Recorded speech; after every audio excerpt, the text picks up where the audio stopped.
Do you love Frank Whiteley? So do we. The Authority, Superman, Batman and Robin, Jupiter's Legacy.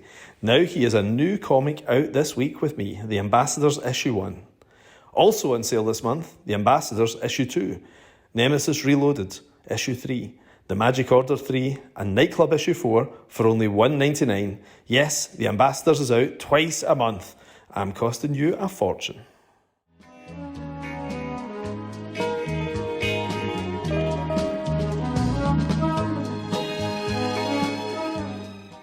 Here we are. Oh, there you go. Perfect. You and technology. Well, do you know what? I've got a team of assistants. It's like Lucy. Lucy's I've done this is like the 15th one I've done, right? And she has to set it up for me every time. I can't figure it out, you know. And I said, leave it to me tonight, and I can do it. Yeah, I have the same thing. I always let other people do it for me, and I just kind of wait there till it all starts working. This is the way it's always been. This is the way it always will be. You know. I know. It's just we're just not used to this kind of level of, digital stuff, are we? Right. I even had a shave. What part of your body did you shave? Shoulders. You know what's funny? You put that picture up quite a lot on your Twitter page of your office, and it feels quite exciting seeing you in it. It's like seeing an animal in its natural environment. How long have you been in there? This room. I genuinely hate this room, but you put one up the other day that said the pit of despair or something. It was just a picture of your office. No, I've got all the music stuff and a piano set up out there, and I was sitting there at the piano, and I was leaning back, and I looked in there, and it was just this dark cave of shit. I just looked at it, I thought, I don't want to go in there tomorrow, But once the lights in it, it's because it looks out on the garden as well, so it's not as nasty as it looks. So there's a huge window behind me and a massive garden. So when the sun's out, it's lovely. But just looking at it the other night, it's just like, Anyway. Are you still in the place that you were in last? Oh, hang on, what are you drinking? What are you having? I've one of these. It's an Australian. That looks expensive. But anything you drink's expensive. They start around £25. My wine rack. Why? So. I think this is about $6.99 or something like that. About $6.99. I've gone wine instead of Guinness tonight, just in your honour. Thanks. So you splashed out on one then. But it's funny because one of my pals went on a 5-week wine course, right? And he says, I won't drink any wine for under 50 quid now because I can tell the difference between good and bad. You can. It's like when you go business or first, you can't go back to economy afterwards. But never give yourself that taste because it's just expensive. I can get drunk for 15 quid. I could drink 3 bottles of wine for 15 quid. Yeah, but I don't drink this stuff to get drunk. I drink it because I really, really like it. Yeah, no, I haven't actually thought of that. But do you think Nick Hornby wrote about this in one of his books, and he was saying that good taste is a curse because if you have bad taste, think how beautiful the world is if you have bad taste. Like every TV show is The Sopranos, every movie is Jaws or The Godfather. Every glass of wine is amazing, even if it costs £1.99, Yeah, but but then somebody gives you a glass of something really good, and then it's downhill all the way. It's like Adam and Eve with the apple, isn't it? It's like once you've tasted knowledge, you can't go back. Suddenly you're naked. You're naked. That's right. Yeah. Anyway, are we just launching straight into crap? Oh already? It's like our phone calls. It's like, it's funny, like people used to always say to me, how come the books are late? And I'd be like, well, Hitch and I did a 4.5-hour phone call this afternoon, so like, I mean, that would be when we were working together every day. We must have done 3-4 hours on the phone. Oh yeah, because we weren't emailing as much back then either. This is 20 years ago. I'd only just got a computer, so yeah, got to remember that. I mean, but I remember that when we first started talking about doing what became Ultimates, we were on the phone all day, and through the whole run, really. I mean, right through the sort of 5-6 years. It's but it was nice because the job's an isolating job actually. So it is, and it's quite good somebody who's totally on the same page as you, isn't it? Because not every collaborator is going to be somebody who. I mean, we were born 4 or 5 weeks apart or something. Yeah, and only about 30 miles, 40 miles, or 100 miles. It wasn't far anyway, culturally, was it? And so we watched the same things. Unusually we read the same comics because most guys our age grew up not reading the DC books that we were reading. Because they were that's right. I think almost everybody else was on Marvels, weren't they? The Spider-Man and stuff, and we were all on the. Well, that's all I could buy locally was DC comics or Marvel UK, which was reprints of really old stuff. usually. Yeah, but even that didn't seem to be in my local Smiths. So the newsagents, which I know you visited once, but the newsagents where I got all the DC comics is right next to the cinema. Yeah. So the two kind of just went hand in hand for me, especially during the late 70s when you got movies like Star Wars and Superman coming out, and going in there to buy, Superman Justice. When I bought all of them because nobody else was buying them. So do you think it's funny? Because I always think we were so lucky the years we were born, and I can't remember if it was Steve Pinker or somebody was talking about this. They were saying that all the big tech guys were all born within about 2 or 3 years of each other. And all the sort of big innovators in so many different fields were all born about the same time. So they come in as a wave. And I think comic guys were kind of the same, that we saw the right movies and read the right comic books between 1977 and 1983, kind of, didn't we? It was at such a brilliant period to get into this stuff. Well, I think influence of any sort is never isolated, is it? It always it's going to reach, whether that's cultural, technological, social, whatever that influence might be that affects people, it's going to affect a large group of people. But inevitably, I think if something like that infects 500 people, 3 people might succeed at it. Yeah. Because you can give 100 people the same opportunities, but not everybody has the. I think to get to that level, the obsession that something like that needs, whether you're going to be a concert pianist, a composer, writer, artist, painter, technocrat, whatever. Yeah. I think it requires, for that level of success, just this overwhelming obsession. Well, the generation before us, actually, it's funny you say that, because I've been thinking about this recently. The generation before us, the guys who were working in the 80s, and the 70s, the sort of Alan Moores and so on, Frank Millar's, I often think about the fact that comics in their childhood, like the 1960s, were selling 700,000-800,000 copies sometimes. And if a tiny percentage of those guys are inspired enough to go in and become professional writers or artists, that's a pretty large number of people, isn't it? You've got a huge number. Whereas by the time we're reading, when sales are maybe 100,000, 150, that percentage is lower. So you've got less of this amazing wave of high-class talent in our generation, But I think that's why the 80s were so good, because the comics of the 60s inspired a gigantic amount of creatives to come forward. But then that was a really creative period anyway. That first few years of Marvel, was just, I came to it really late. I discovered that stuff backwards. Yeah. So, about the time I discovered Marvel Comics, it was the last issue of Millar and Mazzucchelli's Born Again. Right. And Walt Simonson was only writing Thor at that point. Right. And then Simon Furman, who moved to Carlisle, lent me his comic collection. Yeah. So I got to read all the Thor, all the, Walt Simonson Thors, all the Millar's Daredevil stuff. And then Steve Parkhouse lent me all of his Jack Kirby Thor issues, and I was just astonished that I'd missed all of this stuff, that there was decades of material I hadn't even seen or heard of. So you hadn't read Marvel at all at that point? No, I hadn't. There was these little pocket books that Marvel UK published in black and white. They were great. Yeah. And I'd seen one that had the Fantastic Four wedding in it. And I remember my friend David Chandler in school gave me his copy to read in geography. Yeah. And so I sat and read that rather than drawing a map of Antarctica or whatever it was. And I was really amazed by it. I hadn't a clue who the Fantastic Four were. Yeah. But there was just all of these other heroes showed up for Reed and Sue's wedding. And then there's this battle because the villains show up to, of course it would. It was just like, for a kid, that was just like the perfect story. Yeah. And I had no clue who any character was, but it was so energetic and dynamic. And then I didn't see anything again until the late 80s, I suppose. And I was already a professional then. That's crazy. Because I grew up exactly the same, a DC guy, and the Marvel stuff was just out there. But I was reading the pocketbooks and I was reading the Marvel UK weeklies. Because we were the same age, were you not in your class in 1977 when Captain Britain came out? I was 7, and every boy in the class bought that comic, with the free mask and everything. Were you not? Yeah. It didn't come out in my local Smiths. They didn't see it. So even if the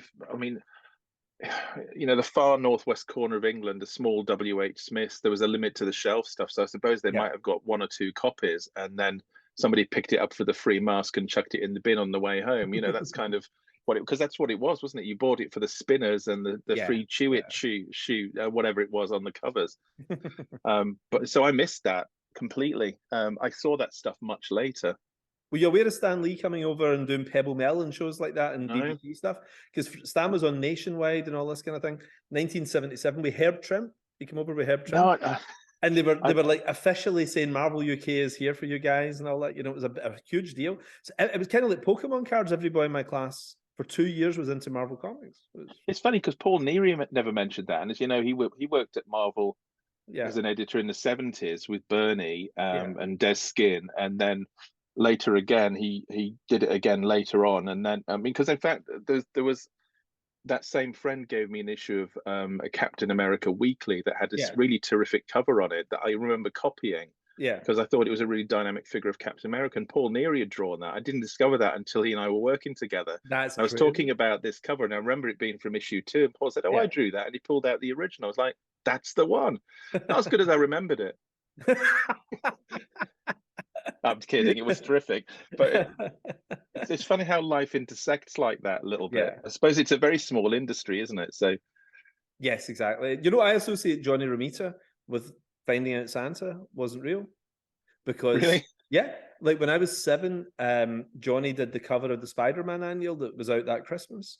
And, you know, you find your stuff about a month early, and some guy in school said to me, "Go up and look in your mum and dad's cupboard. All your Christmas presents are going to be there about a week before Christmas. Have a look, it'll all be there." And I remember opening it up, and Johnny Romita, it was one of his first ever gigs, 1978, and it was a Spider-Man cover on the annual. And I was like, Santa's not real, but Johnny Romita is. You know? Yeah, and look where that got you. I know, that's true. Yeah, I love to point out to Johnny that he was a pro while I was a young child. I love to bring. He hates it. You know, so. I know, it's funny. I don't think people like Jerry Ordway take too kindly to me talking on Twitter about how All-Star Squadron issue 19 was my favorite comic for about 10 years when I was a kid. You know, I copied it almost cover to cover 3 times. When I was in the teens. And was it Adrian Gonzalez that was doing the pencils on that, and Jerry was inking it? First 4 issues were Rich Buckler, actually. So probably Neil Adams, really. Right. And then Adrian Gonzalez took over about issue 5, I think. Right. And then with issue 19, Jerry started penciling and inking, and then just penciling. But so issue 19 and 20, he penciled and inked. It was a 2-parter. But it was just the best comic book artwork I'd seen at DC, you know, since the last Jose Luis Garcia Lopez job. You know, it was just elevated. I mean, him, Don Newton, and Garcia Lopez were terrific. But you could always tell a Jerry Ordway job because he made the penciling look really, really good. You know, it's like we talk about people like Kevin Nolan and Klaus Janson, people who are great artists in their own right, but also can then elevate, you know, decent penciling to being terrific penciling. You know, so. And we'd never seen the Golden Age characters drawn with that level of detail before. No. You know, like they were always quite crude looking, weren't they? Because you thought you'd been drawn that way. And that I remember the one I'm sure you and I have talked about many times was that 5-part Justice League crossover with it, you know, with Per Degaton, with Perez, one half and the other half Ordway and Gonzalez. So good. I mean, everybody else is reading Frank Miller's Daredevil, and we're reading All-Star Squadron because of distribution, you know. So. I know, I'd never heard of the Justice Society like that, you know, particularly. And it was just the All-Star Squadron became one of my favorite comics just because it was so nice to look at. And that's Jerry, you know, but Jerry's run on Superman was another one. I just loved that, you know, that far more than Byrne's run. Jerry's sort of run just made the character really approachable and human and interesting. And I like that a lot. So were you like me then? And when Byrne came over from Marvel to do Superman, you were like, who is this guy? Like, I was exactly unaware of Byrne at that point. No, I remember I wandered into Carlisle's market. They had one of those big old Victorian markets. And there was a news agents in there on a stand, and they just suddenly got some DC comics they just chucked up there. Normally I'd got them at this other place by the cinema, but I just saw this stuff, and one of them was Man of Steel issue 1. And I looked at it and I hadn't a clue who John Byrne was, but I really liked the artwork. So bought that and managed to get the whole series without, because sometimes because of the way stuff wasn't direct shipping then, it came over as ballast on ships and was distributed through John Menzies to various news agents. So sometimes you could get something in one place and not another, and then you'd get these months where there was nothing, you'd miss an issue. But that one came out, we got all issues as it came out, and I was just because I think it was weekly as well, wasn't it? It when was Man of weekly, Steel ship, yeah. Or So what was maybe that? bi-weekly. I think it was bi-weekly. Right. So what was that? About 85, 86? 86, summer 86. Yeah. Yeah. So I was 16. Only a few months away from being a professional, actually, by then. Which is weird because in my memory, I just feel like that's my childhood reading stuff. But I realize I'm only literally a few months out from actually, fucking up my own career. But but I remember because I loved Kurt Swan stuff, but Superman always looked better when Garcia Lopez drew him. Did you and feel there's this. Oh, you traitor. No, it's not, because I'll talk about Swan a bit more, because actually Kurt Swan, I didn't realize how profound an influence Kurt Swan had been on my work until much later. When I was like all the dangly, nice objects that Garcia Lopez drew, and the issue of DC Comics Presents that had that Jim Aparo drew that had Superman in it, or it might have been Brave and the Bold, but it was one where he got to draw Superman. And again, there was an issue of DC Presents, I think it was Green Arrow and Superman, that Don Newton drew, and I love those depictions of Superman. That's awesome. Yeah, I love that. But so when Byrne came, it was just this bigger, louder, more dynamic, sort of fluid sort of style. And Superman seemed like the powers really worked, because Kurt Swan, as great as he was, couldn't draw anybody punching anyone. Yes. So his action wasn't like that. But I hadn't realized until much, much later, because Kurt was the very first comics I ever read, with Kurt Swan Superman. Yeah. Both in annuals that we get at Christmas, and then later comics that I got from about 5 years old.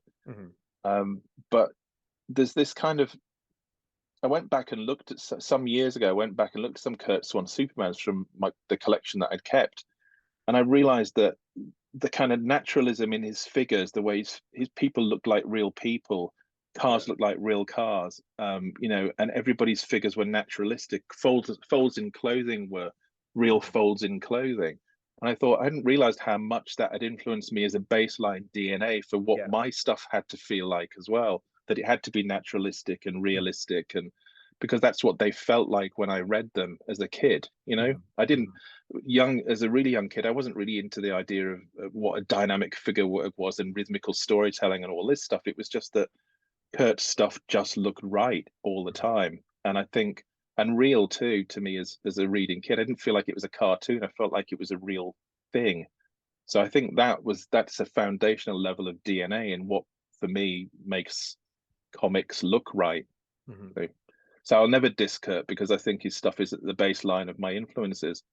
I mean, you can see your influences in Swan. I can, because there's a quiet naturalism to Swan, isn't there? Which like super people look like real people when you draw them, and Swan did exactly the same. It's funny, I worked with Swan just before he died, a few months ago. It was Swamp Thing, wasn't it? Yeah. And what was amazing is I got his pencils in, and this blew my mind, right? Because everybody was like, well, Swan's not as good as he was, and there's cool new guys now and everything. There's so many superstars that Jim Lee had been around by this point. You have to remember, this is the 90s, and and I saw Swan's pencils, and they were even more beautiful than I'd ever seen his work his whole life.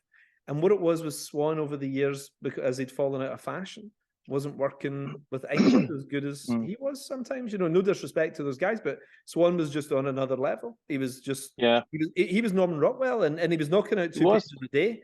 And he was he was actually, from what I remember being told, Swan would draw 5 pages a day and work every other day and play golf. Really? Yeah. What a work ethic. I love that. That's amazing. And Gil Kane was a 5 pages a day guy, I heard as well. Yeah, but I think he had 2 ex-wives to support, so I think that was more of a necessity. I mean, this is what I read in these interviews. But there was a few issues of Kurt's last few issues on Superman that were inked by Al Williamson. Oh, they're amazing. There's about 4 or 5 issues, isn't there? Yeah. Because they both come out of that Alex Raymond approach, so that influence is huge on both of them. So it really meshed. It looked like the best Kurt had looked ever, really. Yes, yeah. And I don't think there was any redrawing. I think he was just inking Kurt. Yeah. And I think Paul knew Al really well, and he said that he went to Marvel for the contract because he wanted the health cover.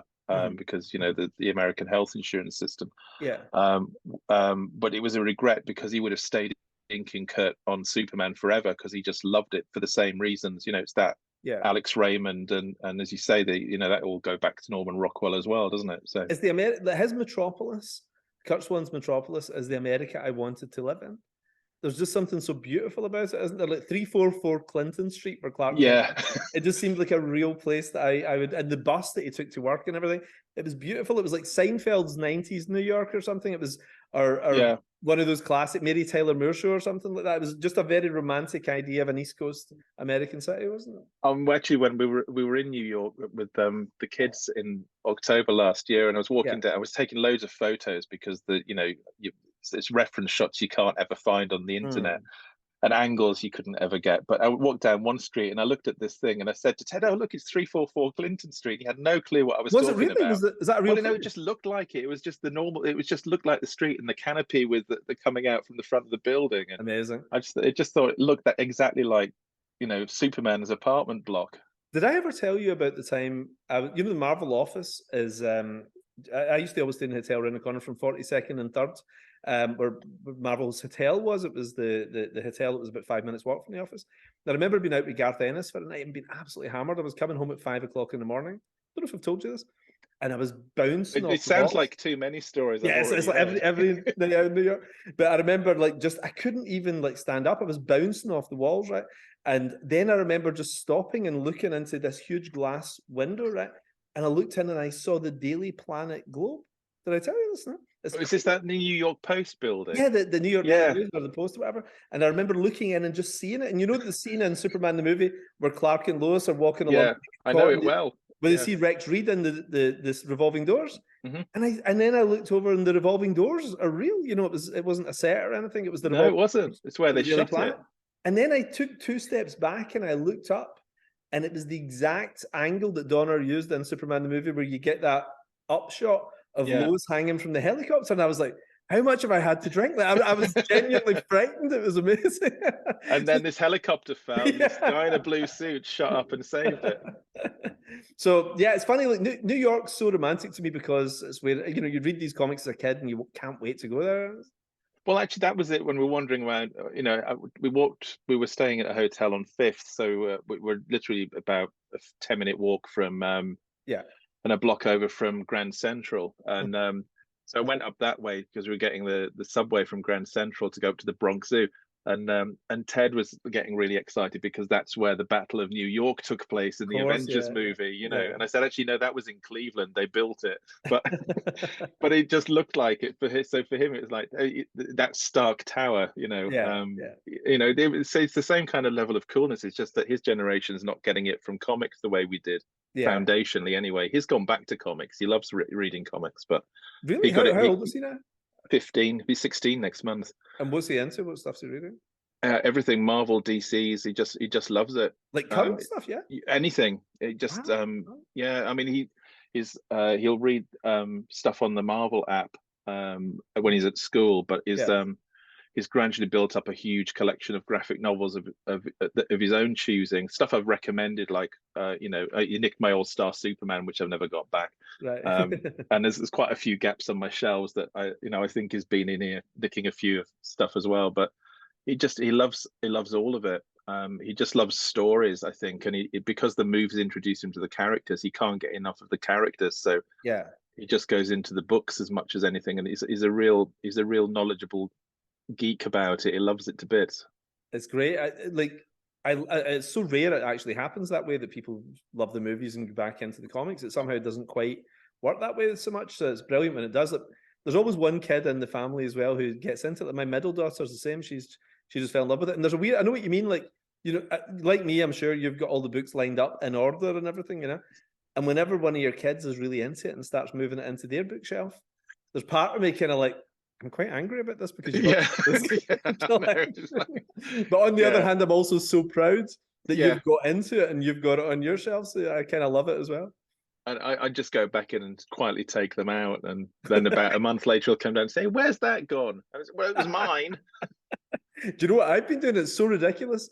Is I'm just buying doublers of it, and this is how anal I am. You know, it's like it's not enough to have it somewhere in the house. I have to have it exactly on my shelf. So I go and buy another one and I slip it I've back. done a bit of that too, but I think a library stamp is the next stage. So we're going to stamp the book and he can take it out for a week and I'll start finding him when it doesn't come back. But you know, we didn't meet when we were 11, but we're cross paths, which was, we met when we were 30, you know, but we crossed paths.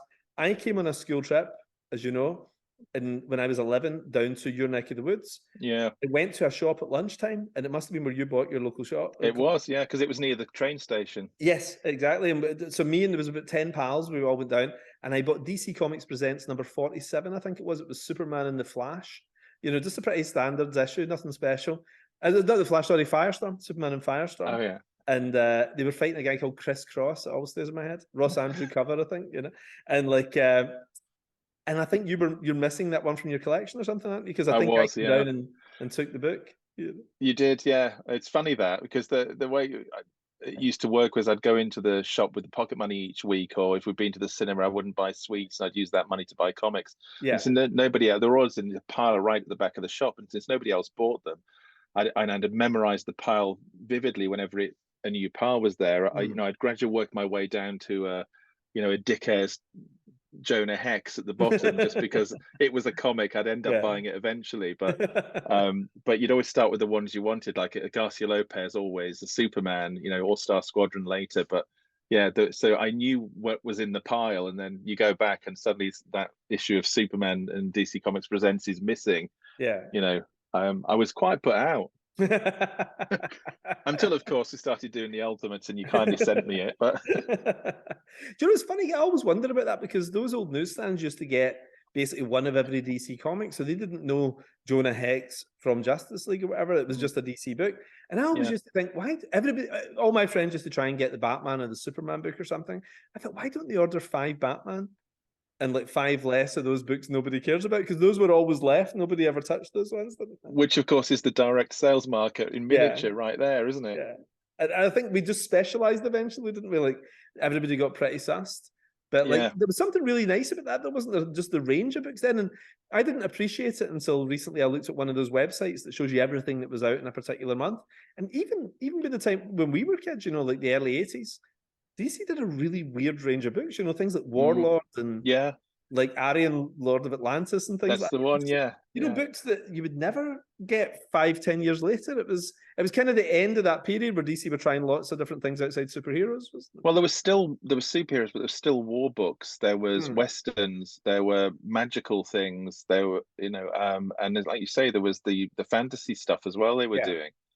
So yeah, it was a little bit more broad than it's been since, I think, especially since the direct market, because of course people end up only trying to produce the books that people are going to buy. Yes. So you're tailoring it to eventually what is a diminishing hobby market. I think the superhero market was the hobby market, really, wasn't it? Whereas the horror and the war stuff was very casual readers, the kind of people that bought Commando books, really, So I think that they actually sold pretty huge numbers, I think, those war books, because at one point DC had like 5 war titles out there, GI Combat and all that kind of stuff. In the 60s, they were massive. Yeah. That's crazy. But like, the thing I was going to say to you was, in terms of kids, like you were saying earlier, when I met you, you'd no children, right? And I'm 5 now, yeah. Isn't that weird, because like I remember thinking you had life so sussed, right? I met you. Yeah, because we were both 30, that's why. You were single, you were 30, no children. And I remember you had this awesome house. Do you remember the house you were renting in Michael Caine's village in Surrey? Yeah, it was still in the same place. And no, you're not in that one anymore, though. No, not the house. I'm still in the same town. Same area, So because you remember there was an old lady who was the landlord, and she really liked you, and she gave you a really good price. I remember being blown away, because this was like a movie star house type of thing. It was great, and you had a big grand piano. And I remember all your CDs and all your DVDs and everything just so beautifully laid out. And I remember thinking, you know what? And I used to always say to people, Bryan Hitch has really got his life sussed. It's like he's just it kind of works, And then like 5 years later, 5 kids and all that, But like... it was all a complete illusion anyway. It was like a house of cards, wasn't it? But you really, I remember thinking at the time you were, you put a lot into a page, but you were, relatively slow. But I thought what's interesting is the more kids you had, the faster you worked. And I think now you've got 5 kids, you're drawing faster than you've ever worked in your life, haven't you? So maybe there's something in having all those children. It wasn't quite like that. I got slower and slower, especially before you got faster. Yeah. Well, the slowness.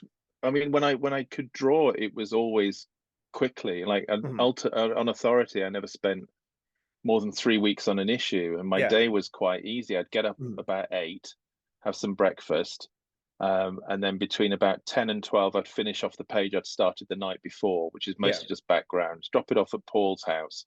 Have the whole afternoon off. Then after dinner, I'd go back and break down another page for the following day. So by the time I got to about issue 4 of Authority, I was working maybe 5 hours a day max, and still producing a book in 3 weeks. And it was a career-defining book, you know. And I was never able to replicate that until I got back, until I did Hawkman only a few years ago. In between that was this spiraling struggle with, you know, mental health. Really was what it was. You know, very poor mental health, anxiety, stress, what was later diagnosed as bipolar disorder, and all of that stuff. There were days I'd go into the office, especially on Ultimates, when I would sit there for days and be unable to even pick up a pencil, let alone draw a page. And it just got worse. The more successful things got, the worse that stuff got. You know, it was a I mean, after Ultimates, things got worse because I was trying to live up to what that was, and I was trying to micromanage my art and force it to be something that it really wasn't. And so it ended up becoming this very stiff and very ugly, and really kind of quite distorted for a long time. It took a long time to pull out of that. And in fact, I don't think it was until I got into Hawkman that I truly left all of that stuff behind. And that was just a whole series of realizations and coincidences and things that made me completely rethink everything from the ground floor up. What was I can talk about.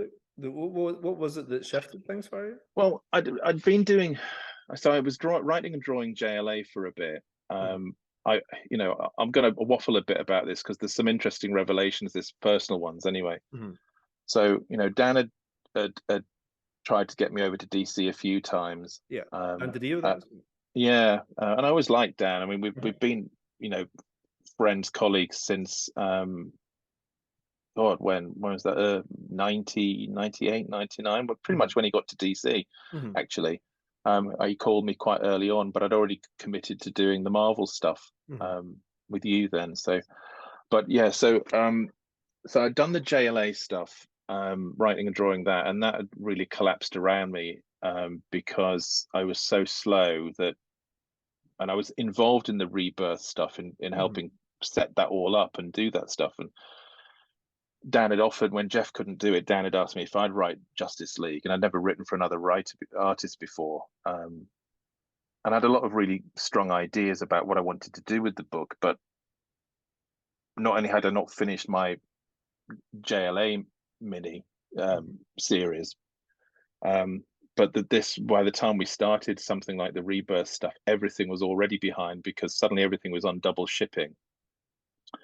And then there was also, they needed this specific Rebirth issue. So every book was going to get a Rebirth and a new #1. So there was going to be a Rebirth special and a new #1. And so everything was immediately behind. And I wrote the Rebirth one shot virtually overnight. But they couldn't find an artist to do it. So I ended up drawing that myself. And then on the regular series, there was the situation was because, you know, almost nobody, especially in a team book, can draw more than 5 issues in a year, let alone 24 issues. They reckoned they needed 4 artists to work on the first year alone. So they immediately asked me for 4 first issues for 4 stories I hadn't even thought of, let alone plotted. Wow. And you're a new writer as well, you know. I mean, it's I just wasn't equipped to deal. I had lots of ideas. Everything was always at least one good draft away from being decent. You know, the ideas were there, the stories weren't, because I just wasn't equipped and didn't have the experience to deal with a situation like that. I think it would tax it really, I think, would tax the very best of writers. And I was there making all my mistakes on the largest possible canvas. So I was a bit fed up when I just sort of, by the time I'd found my voice, it was kind of all over. You know, I'd really kind of got my shit together and got stuff figured out. But by that point, it was kind of, you know, fixing the barn door up after the horse had bolted, you know. So Warren had asked if I'd do this. He had an idea for a Batman thing, and Dan basically said, "You, Warren, Batman, easiest approval ever. Just get on with it." So it was literally that simple. So Warren wrote the first issue. Oh, I think I'd done Hawkman Found, which was this kind of a thing, spin-off thing. And I'd only done it because Kevin Nolan agreed to ink it. So, and I penciled it really quickly. It was like 40 pages or something, or 32 pages, and I penciled it in 3 weeks. Single character, Kevin Nolan inking, right? So 2 things there. One is I wasn't drawing a team book for the first time in 20 years. And the second was that I didn't have, even though the pencils were just as tight as always, I never had to think about how it would look when it was inked. And it kind of broke that spell of obsessive control, if that makes any sense. I wasn't thinking, oh God, that line has to be just right, otherwise the inker will get it wrong, or it won't look right. Because you always know with Kevin, it's gonna look, whether he goes in hard or just inks what you've done, it's gonna look great. So it was just this kind of, it's like somebody just lifted the lid off the jar. I was like, this is great. Is this how other people draw comics? It's actually easy. For the first time. And so that carried on a little bit onto Batman. So I got the first issue from Warren, penciled it, and Kevin agreed to ink that too. I penciled the first issue, at least a page a day, no problems, no delays, nothing. And then Warren said, there's going to be a slight delay between issue 1 and issue 2. And I said, how long of a delay? He said, about a year. Oh my God. So I know. So Dan said, well, the only thing I've got that you can do right now is Hawkman, because it needs an artist. He said everything else is months away from being ready. So if you want something to do now, do a few issues of Hawkman, then something else will come up and you can do. And I like Robert Venditti. We'd met a few times, and he's a really lovely bloke. And he pitched me the idea, and it seemed like a really simple thing. And I thought, it's quite good fun. But here's the reality of the situation: was that I thought there won't be a single dollar of royalties on it. And DC, I was under contract to DC, and the rates that they'd given me were rates that were good for Justice League and Batman. Hawkman was never going to cover what even DC was paying me in the sales it was going to have. But they still let me do it. But I thought the only thing I'm going to get out of this really is to be there every single month on time, no matter what. Just do the whatever it is, 5-6 issues. But don't be late. Don't have a break. And by the time we got started on it, the first issue needed to be at the printers within 4 weeks, fully inked. So I just thought, you know what? Here's your priority. Every day you just get up and you do as many pages as you need to each day. Don't sweat the tiny details. Don't worry about being obsessive. Just it isn't whether it's good. Trust yourself. It's about whether it gets done. And we've talked about this a few times over many years, and I've said it to other people, is the hardest thing is to learn to get out of your own way. And just do it. And a Hawkman, that became a habit. And there was a point when I drew issue 4 that this really gelled. So it was set on a Thanagar, all these Blade Runner city light neon backgrounds, people flying through them. And I was due to go, I had to do pencil the issue in 2 weeks. I had a pre-booked holiday that was for 2 weeks. The book would go to press during that holiday, so there was no chance to approach it again after I got back. And the night before we went on holiday, I literally ran out of time to draw the backgrounds on one final page of the book. And Andrew said, who's inking it, Andrew Curry said, don't worry, I've got the other pages. I'll do it. I'll just put the backgrounds in. So I thought, fantastic. And while I was on holiday, the colors came in. And that page, so all I'd done on that page was kind of the figure work, which was okay. It was a bit rushed, but it was okay. And a few minor kind of points to indicate perspective on the background or whatever. And a little line here or a box there. There was nothing. And this is one page in the middle of all this ridiculously detailed neon cityscapes in alien worlds. and the coloring came in, and that page was exactly as I penciled it. No additional backgrounds, nothing. Turned out that Andrew had a problem, a family thing, had to turn a few pages over. DC had just had somebody else ink it digitally, and nobody had bothered to communicate that these things needed to have background. So he'd literally just inked the little marks and crosses and X's and whatever was in there. And I was like, I was horrified. I was like, shit, everybody's going to notice. And the thing was, nobody noticed. And Robert Venditti bought the page because it was his favorite one in the issue. Wow, that's amazing. So I always used to say this to you, you know, like you were right first time. You don't need to draw it 10 times. You know? Well, that was the really big realization, was that the choices I make about what the page looks like and how it reads are made in the first seconds of sitting down to do it. Yeah. Whether I spend 2 hours on it or 2 weeks on it, it's going to read exactly the same way. And that was like this, you know, and all those things combined to change my habits, and I really became sort of a master of my own process. So the way I divide my work up, whether, you know, I'm drawing an 8-page book or a 40-page book, the process is exactly the same. I will thumbnail the whole thing out in an hour from reading the script. I will rule up all the pages. I will block all the pages in blue. Then I will tighten them up a little bit, print them all out, all the layouts out on blue on the board I'm going to finish it on. Then I do the pencils, I do all the figures, then I do all the backgrounds.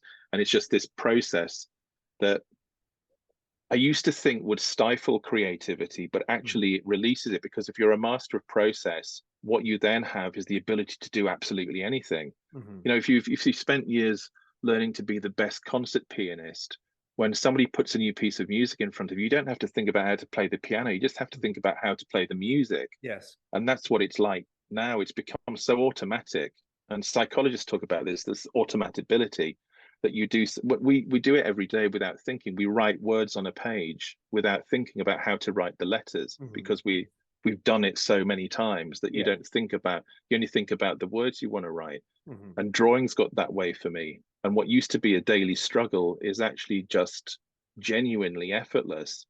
So the effort goes into telling the story and using all that experience and process and the unlimited landscape that offers to try and just do a really nice job, but always on time.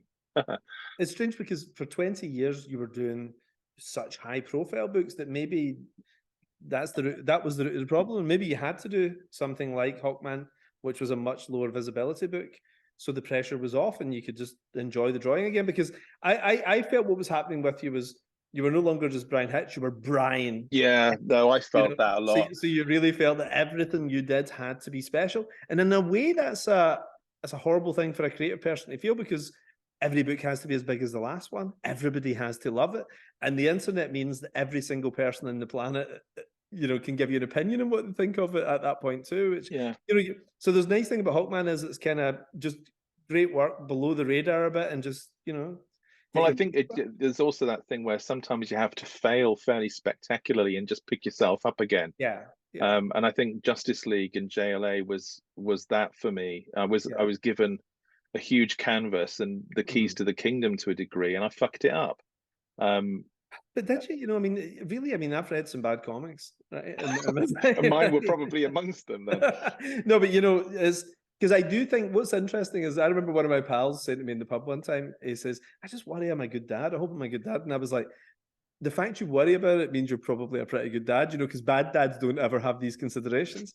And I think it's the same with comic book people as well. You know, like, I think all the really terrible artists out there never think, oh man, I should be trying harder, this should be better and everything. You know, they think, oh, this is great. Whereas the guys who are brilliant beat themselves up. Like Travis Charest, you know, is one of the greatest of all time. And Travis has drawn about 100 pages in the last 20 years, you know, because he's so tough on himself. And Frank Whiteley's the same, you know, like he'll do a page a week if you're lucky, you know.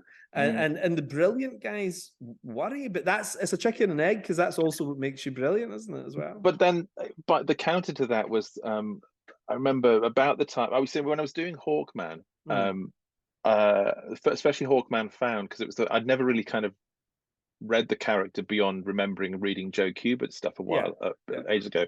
So I pulled that stuff out to have a look at, and it came online with some interviews with Joe Kubert, just talking about his career, both YouTube stuff and just written interviews over many years. And he kept saying the same thing, and it always stuck with me because the guy was ridiculously quick. The 15-minute Tarzan page, and Andy and I've Adam. never heard 15 minutes. Yeah.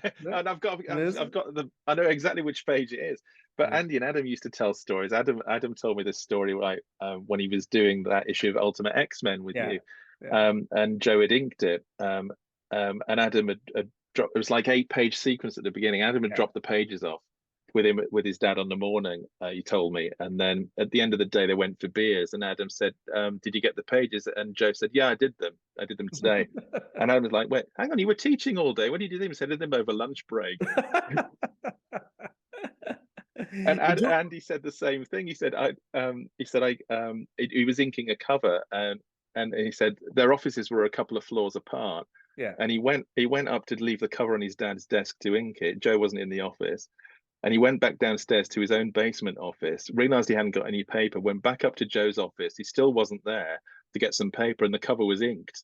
That's amazing. And brilliant as well. I mean, that's the thing, yeah. But his attitude was what changed my mind, because he talked about, he started at 13 or 14, and he said on day 2 of his career, he realized he wasn't working for a living. He was getting paid.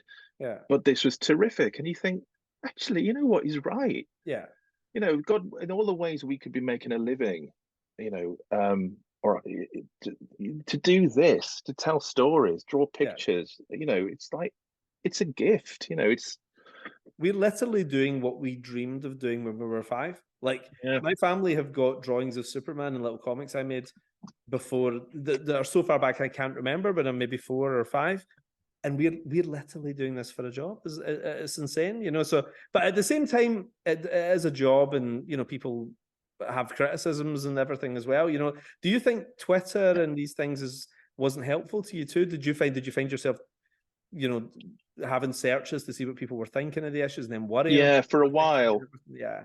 That changed around the time of Hawkman too. I literally stopped giving a shit what people thought, and the only arbiter of taste for me was, one, me, and secondly, that the writer was happy. The client is happy, because that's what it is. These people, Marvel and DC, are not our employees; they're our clients. And so in the end, like when you think back, when I was hired to do Ultimates, that was on the basis of the work I'd done on Authority. So if I'd done nothing better than I'd done on Authority, that would have been what the client wanted.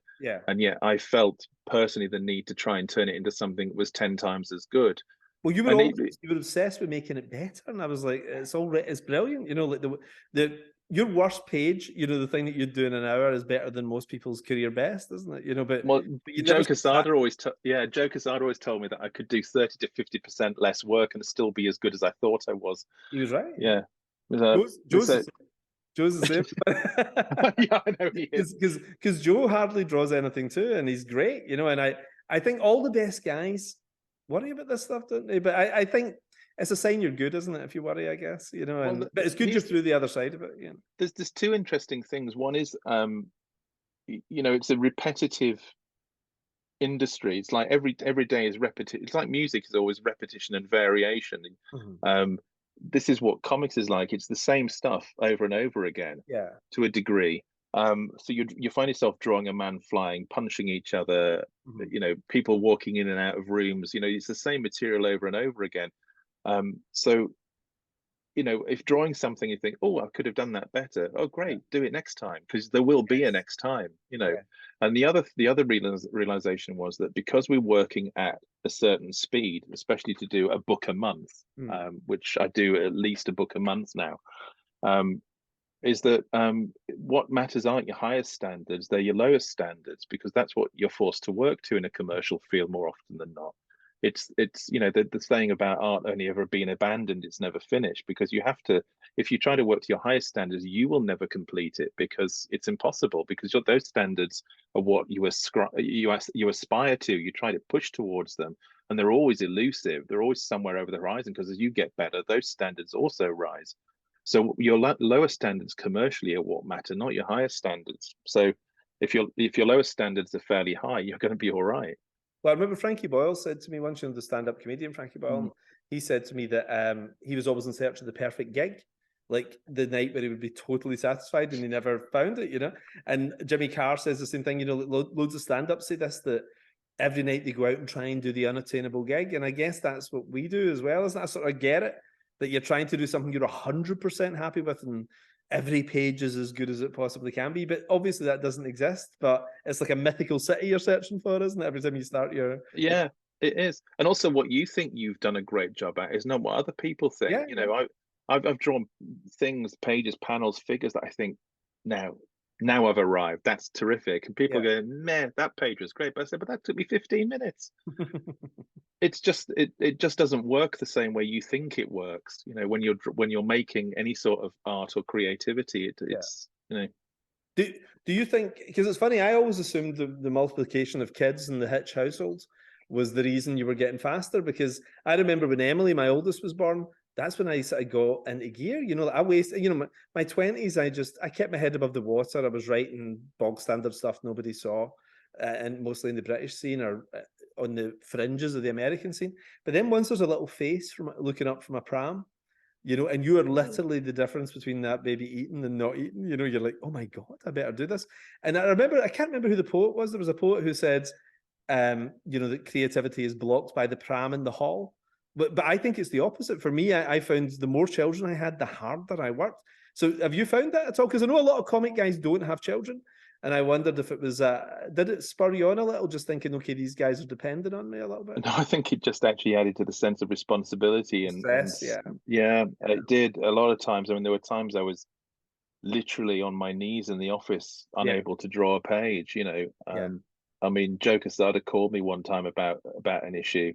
And I just had a complete breakdown because I was so anxious and so stressed and so unable to do anything. And I was aware that money was running short. And it was always hand to mouth, until, I say literally, Hawkman, and suddenly I'm earning a good living.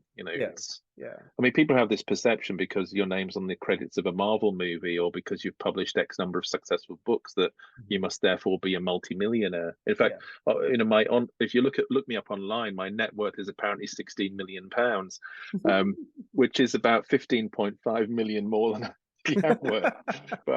But their perception is not the reality. And I suppose I'd always assumed that success would bring, just because you're perceived to be good or talented or you have a successful book, that would naturally bring on its heels some sort of, I don't know, reward or riches. And it just isn't like that. You get money by working, because when it comes down to it, it's a job, and you've been on the top page rates for a long time, though, haven't you? You're in the upper echelon art page rates, Yeah, I've been lucky in that regard. To 20 years now, I've managed to combine the best possible fees without getting into details, but so that certainly helps, especially in the climate we're in at the moment. But you're also aware that that's finite. Johnny Jr. proves otherwise because he's 10 years older than me, and he's still at the top of the game, and that's terrific. So and we always used to talk about 20 years ago that it was a 5-year run at the top of the game. And we've both managed to buck that trend we thought we were running into.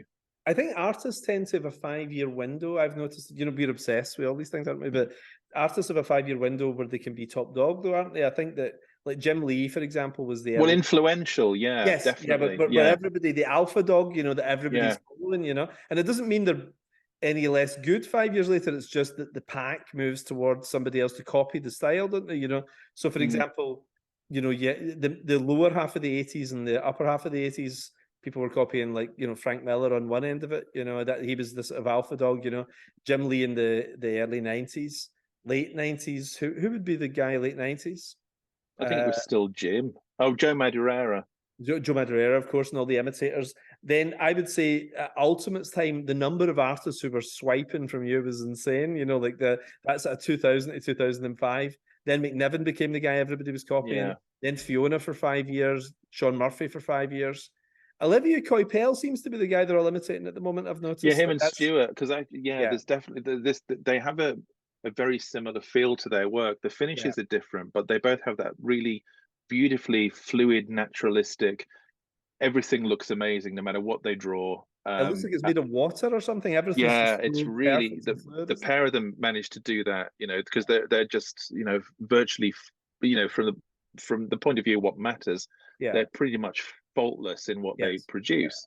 yeah. So and they both use cross hatching in a very similar way as well. So I noticed that that's a style that's really defined Marvel in the last 10 years, I'd say, Yes, actually. yeah. There's a lot of Sean Murphy imitators there as well, and prior to that, Fiona Staples. I mean, you look on DeviantArt, everybody's drawn like Fiona Staples a few years ago when Saga. Yeah, the next two, I think, Jimenez. When I was writing Justice League, I asked for Jorge Jimenez because he was doing this Earth 2 book that nobody was paying any attention to. I thought his work was extraordinary, and he needed just the right thing. Anyway, they wouldn't give him to me. But guess who Scott Snyder got for his run that came after mine? He got Jorge Jimenez. I've just finished working with him as well. He's amazing. He's so good. I know, and I've been following his work since he was just coming up, before anybody had even spotted it. Yeah. And the other guy, you've worked with him as well, is Pepe Larraz. I think he's my next gig. Yeah, I love him. It's both of them are just beautiful to look at. Pepe's a synthesis, actually, funnily enough, of Olivier, I would say, and Stewart. Mm-hmm.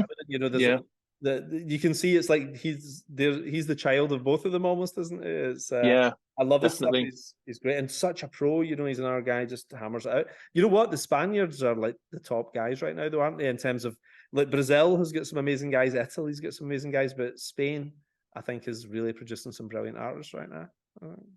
But again, people like Stewart, they're just professionals. They do the job. They're reliable, and that matters. Being good, being saleable, being reliable. It makes you gold dust if you can do it. You can do all three. Well, Julie Swartz used to say that, didn't he? He said for comic pros, and this has always stayed in my head.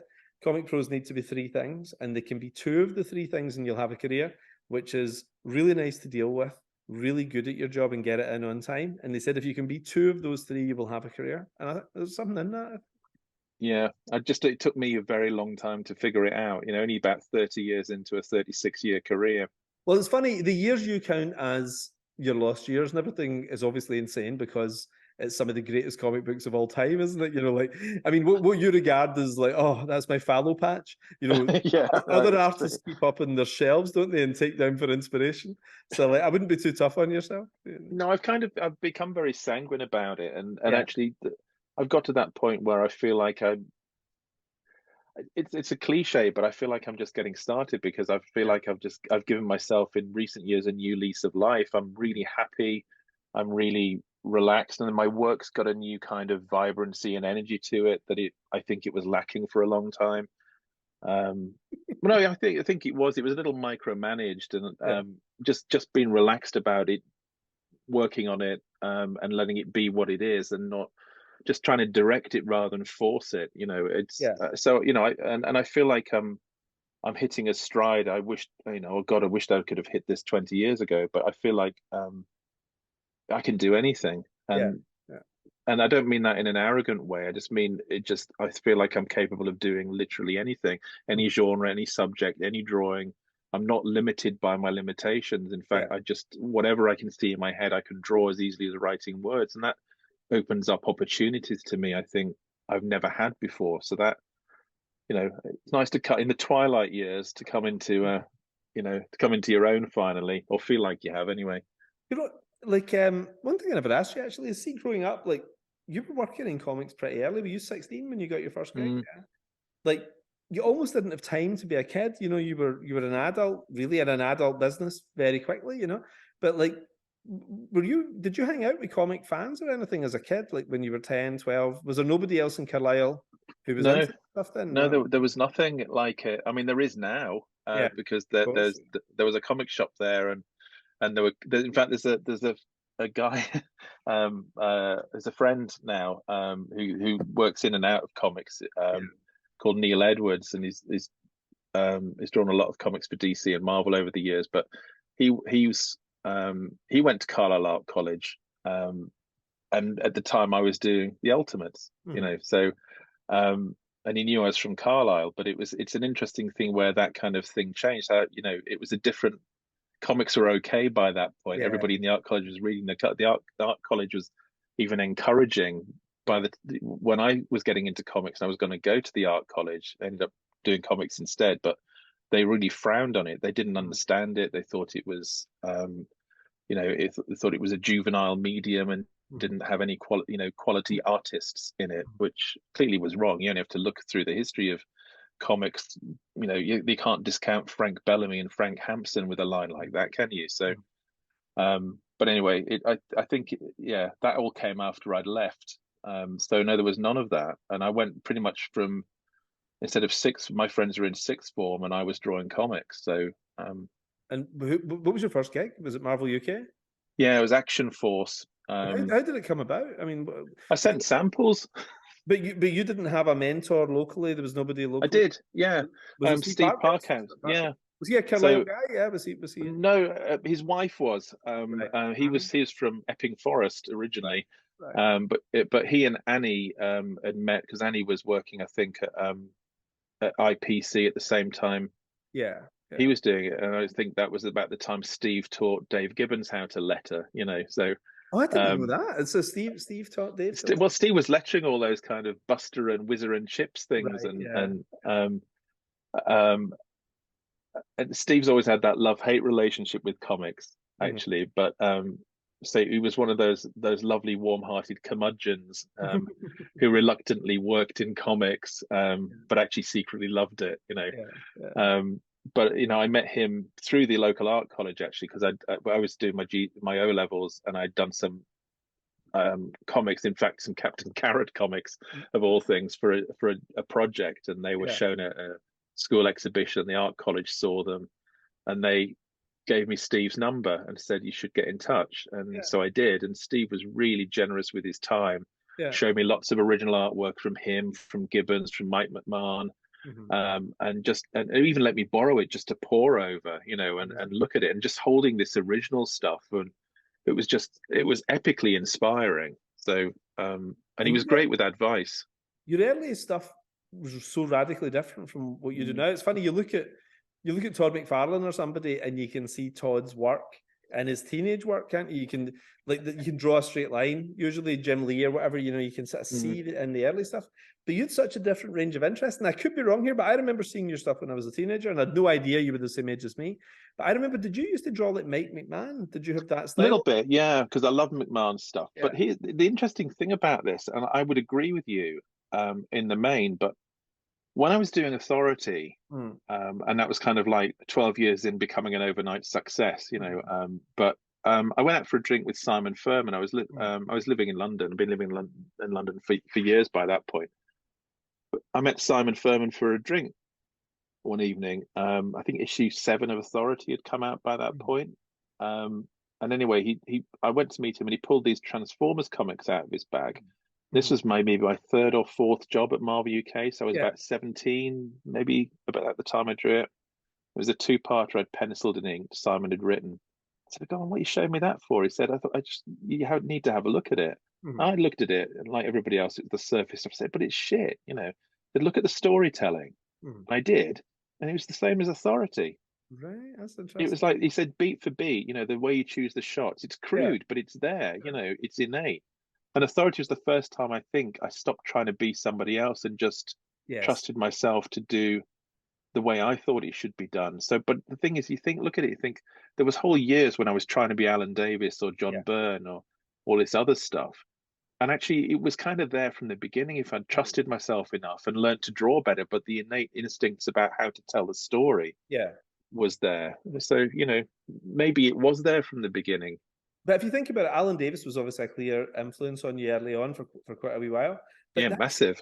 It's only natural, isn't it? Because if you love somebody's stuff, you know, enough to do the job and everything, there's guys who are your absolute heroes, and you learn from masters, don't you? So the way Alan Davis was, I'm sure, influenced by the likes of Neil Adams, or, you know, a little bit Garcia Lopez and everything, you can sort of see a lot of similarities. we all have. I mean, I was the same through my 20s. I was trying to be so many different writers before I found my own voice.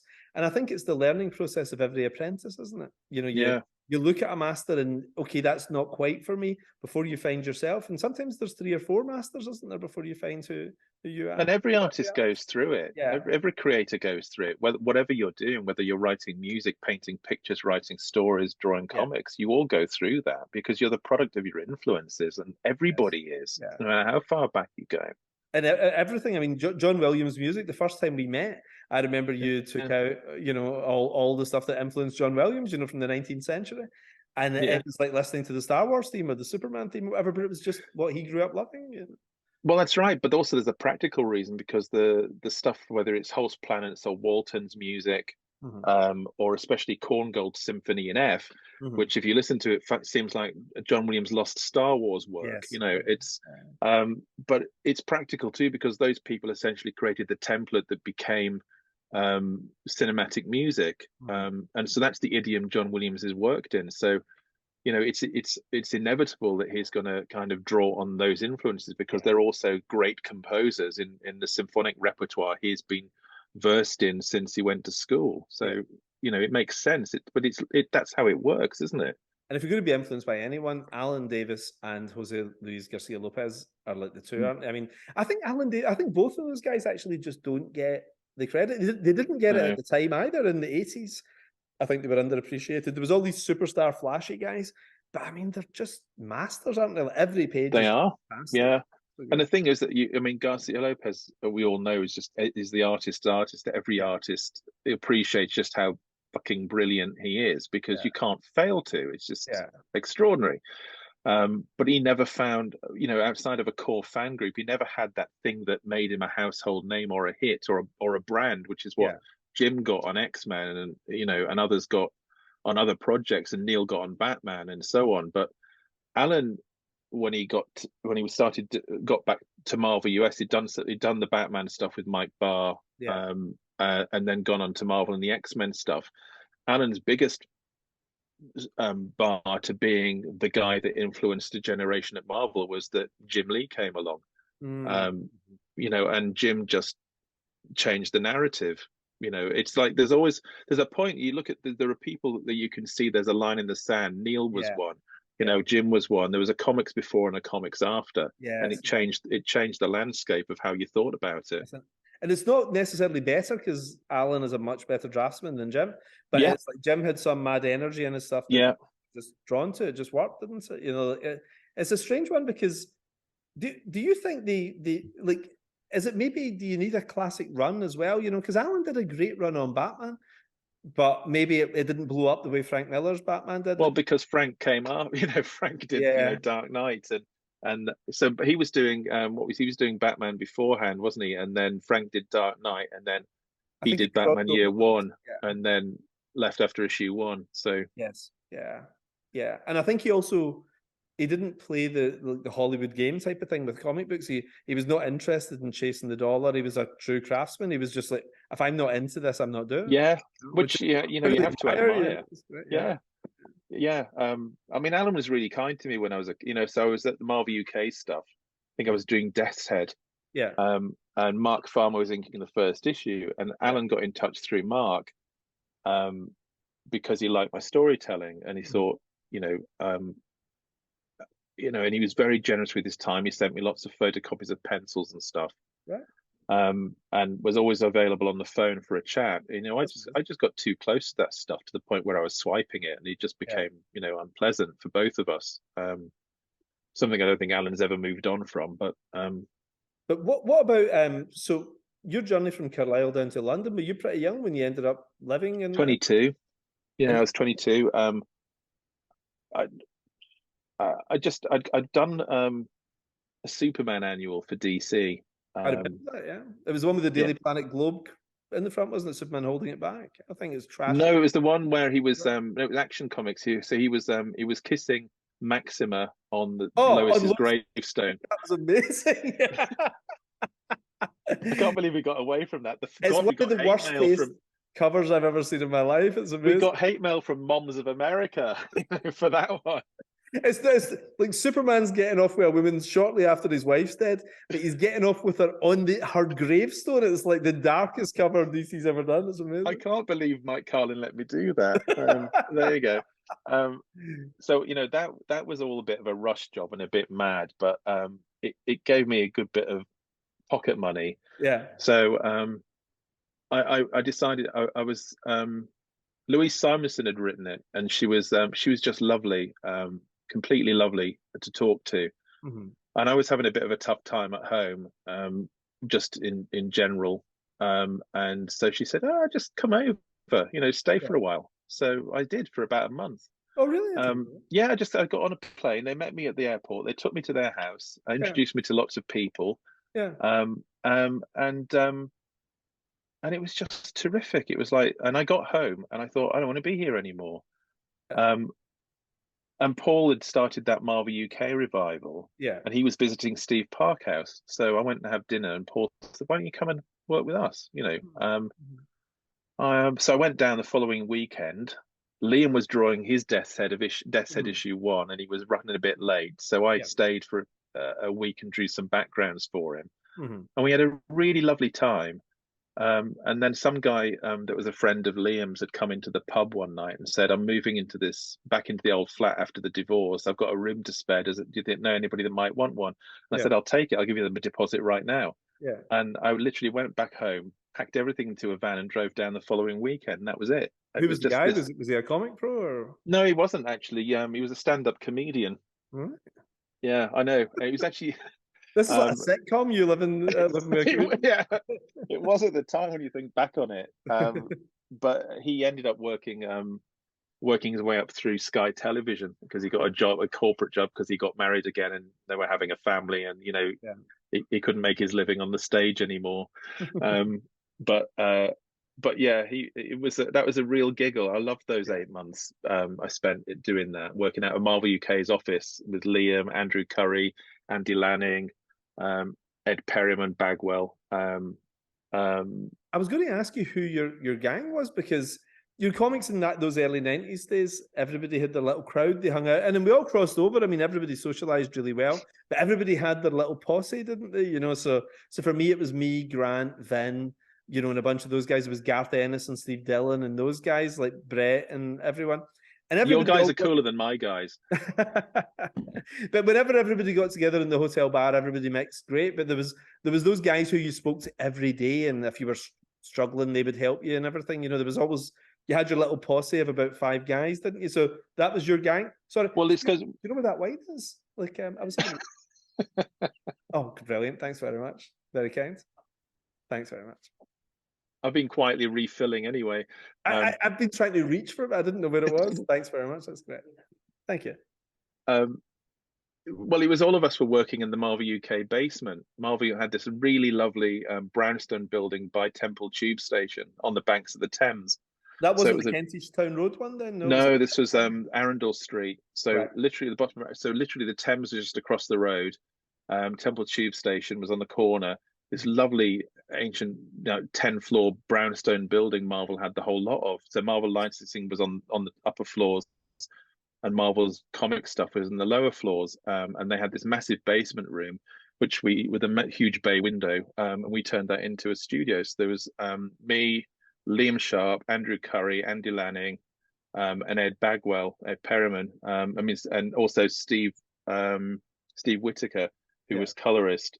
Sadly, both Steve and Ed have gone now, but yes. And Dougie would pop in every Friday for a drink. Dougie Braithwaite. Yeah, he's a nice guy. Yeah, he's lovely.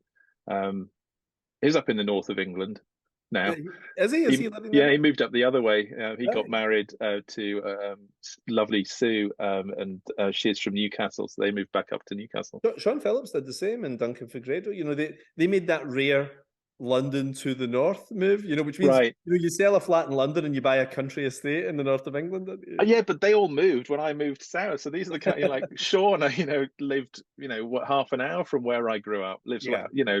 So you just think, oh bugger, I missed all of the fun because I moved south, and all the comics people moved north. But so yeah, those were the guys for about 8 months.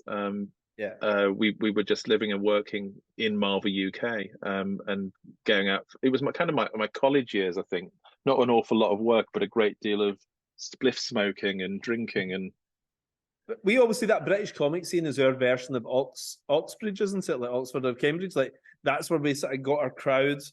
You know, the way Stephen Fry met Hugh Laurie and everything. That's where we all met each other and then went off and worked in America. You know, and it was actually a lovely scene. Lucy and I were in London today, and we were walking around, and I was saying, I do miss it a little bit. You know, like that scene won't exist now. You know, it doesn't exist because everybody's older and moved away and everything. But to go to the UCAC convention at Tavistock Place and everything around that way, the 2000 AD office, which used to be booming, the Marvel UK office, like you say, was 8 floors. You know, at one point, I looked this up recently, and Marvel UK's sales, they did 150,000 copies a week. I know of you know, like books the public at the time had never really heard of, but every kid in my class was picking these books up. So the comic scene was really amazing in the UK, you know, from the 70s probably till everybody get poached in the mid-90s, I guess, wasn't it, once we all started working in America?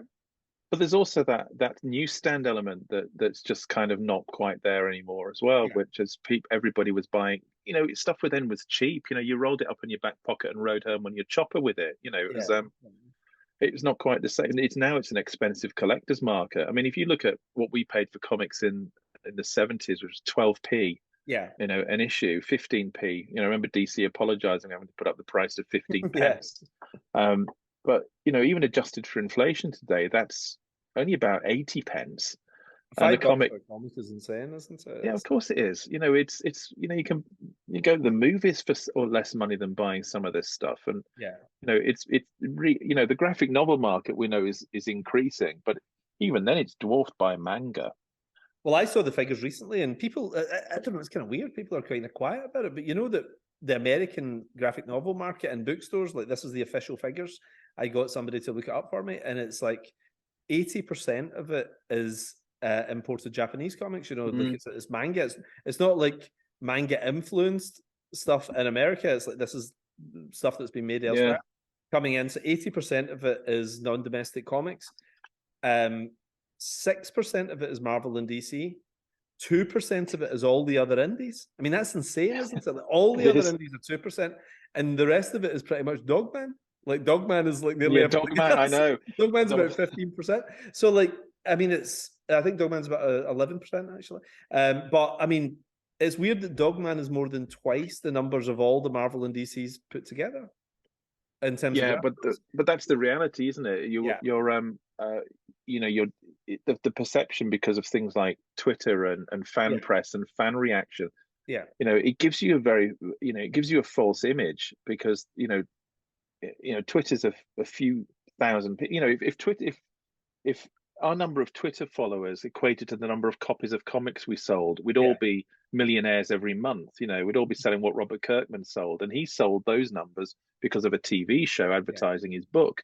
You know, that's the market you're living in. DC and Marvel now, I mean, we grew up with them when they were comic book publishers, and they still are comic book publishers, but that's not their business. Their business is characters, it's IP. And the biggest market for that is not comics. And there'll be a point at which you can see, you know, the people that, you know, that in Disney and the people in Warner Brothers, they look at that stuff and they say that when saying, well, why are we spending all of this money on offices and personnel when we can farm this stuff out as licensing? Comics publishing will be a licensed product. And it makes sense because that when you look at it from a market value, that makes sense to anybody. But see, from a studio point of view, though, this is a thing I've noticed at work in different places I have worked. The Marvel comics that were turned into Marvel movies turned out great. The ones they try and originate themselves are disastrous, you know? And screenwriters cannot do what comic guys can do. And people don't like to admit this, but we can see it now, you know, like the stuff that they adapted works really, really well, whether it's Winter Soldier or whatever, you know, or us with the Ultimates and everything, that stuff, it just works because the people who are originating it have got some weird little thing that just works with these characters. But a screenwriter comes in and they try and take the mickey out of it, they try and make fun of it and everything. They get it slightly. Or not credit you at all, yeah. Yeah. But I think that it's interesting though that they thought, I think Marvel's big mistake was they thought, well, we don't need the comic guys anymore. And that little brain trust that they had with Joe Quesada, Brian Bendis, and everybody, they got rid of them about 4 years ago, and pretty much everything's lost money since. You know, like they just I think the minute it flipped for me is, do you remember they used to have at the start of the Marvel movies, they had all the little flip pages of all the comics, and they went became movies, and then suddenly it's just the movie it's characters, movie images. I know, and it lost its heart. You know, like they lost the connection to what made this a 60-year company where people have loved this stuff. There's an interesting thought with that stuff though, because I mean, William Goldman said that, didn't he? That nobody knows anything, because if they did, every movie would be creatively and commercially successful. But he also said, and this is possibly true too, that studios lack originality, because that's why they're always looking for things to adapt. Yeah. That's why you get sequels and remakes and adaptations, is because, oh, I can see how that works, and you have some extraordinary talent who can then take that product and turn it into something else. But the originality, that's rare in Hollywood. It's rare. I mean, this goes back, Warner Brothers is 100 years old this year, and this goes back to the earliest Hollywood films. The big successes, Gone with the Winds came out as a book in 1936, and then comes out as a movie in 1939. Lost Horizon, you know, all these things that were massive hits back in the day were adaptations of books too, you know, Raymond Chandler novels or whatever. Hollywood doesn't do that much in the way of original material, you know. So and I think they sometimes need to have a proven success to believe in something as well. So I think Marvel's big misstep in the last 4 years has actually been to forget their roots, and they've actually stepped away from the comics and kind of believed their own hype a little. You know, I'd like to see them go back and look at John Byrne's Fantastic Four run or something, you know. Or they might well be, you know, because they've got Fantastic Four to do, so they might well go back to the Touchstone material for that. So I think they've got a year or two, because I think they thought they were unbeatable, and I think they've still got a year or two of bad stuff that they've probably been developing and filming. But I think maybe by 2025, 26, they'll hopefully get a grip on this stuff again. I think James Gunn looks like such an amazing decision part of Warner Brothers.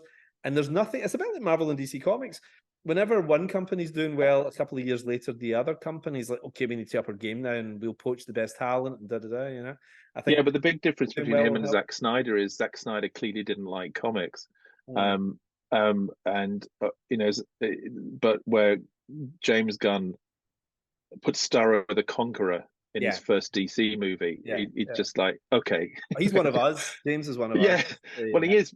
You know, he grew up reading things like, you know, The Authority, amongst other things. You know, that was one of his things. But, you know, there's that kind of, he completely gets the material. And he's not afraid to do comics on the screen. And that's a difference, I think. That's, you know, I like that about him. But also, you know, what people don't see is that they've only announced 8, 9 projects, and they're doing 2 movies, 2 TV shows a year. There's going to be, you know, 20 things. There's about 12. They've probably announced less than half of the stuff they've already got going on. So, you know, and he's doing the Superman movie. He's writing and directing Superman. So, you know, it's going to have heart. It's not going to be a joyless punch fest. Yes. It will be. I'm looking forward to that. I'm interested again. You and I are so funny with Superman because it's our favorite thing. Like, I don't know, when Bryan Singer's Superman was coming out, do you remember the 2 years of build-up where we were just like losing our minds? I know. And those amazing trailers. And it looked as if it was going to be amazing. You know, you remember that trailer that started with that said, "You've been gone a long time," and we were like, "Oh my!" We were so in. We were on the phone immediately to each other. You know. But I also remember I was at a convention in North Carolina when it came out. Yeah. And I went to see it. And actually, Joe Quesada was sitting in the row in front of me because we all went to see it. You know. Yeah. And I remember I got back and called you, and you said, "How was it?" And I paused, and you go, "Oh God, that bad was it?" And I think we described it as adventures in lifting. But yeah, it was a weird animal, that. Do you remember the end? It was the weirdest ending, you know, where Superman sort of realizes, okay, I got Lois pregnant, I disappeared for a few years, I've come back, and he, instead of being at all apologetic or trying to do the right thing, he says at the end, well, I can't make any kind of commitment, but if you ever want to see me, I'm always around. That's what. I know. The only thing worse than that is Superman getting off with Maxima on Lois's grave. You know, that was the only thing as bad. Yeah, Well, I have had my moments. 'Cause, however far you went in some of those Ultimate scripts, I was like, there was that scene where I remember you'd written where Tony had been downed in the battle, and he had to recharge from this lamppost. He took the city power into his armor, and then this little black kid, is looking at him, and he salutes, and the kid salutes, and Iron Man flies off in this big heroic thing. And then I added these two panels where two soldiers came and knocked the kid over on their way past. It was like, I don't know what that is about. I just wouldn't allow the happy moment. I just had to kick the shit out of the happy moment, which is probably why I've never directed any good Hollywood movies either.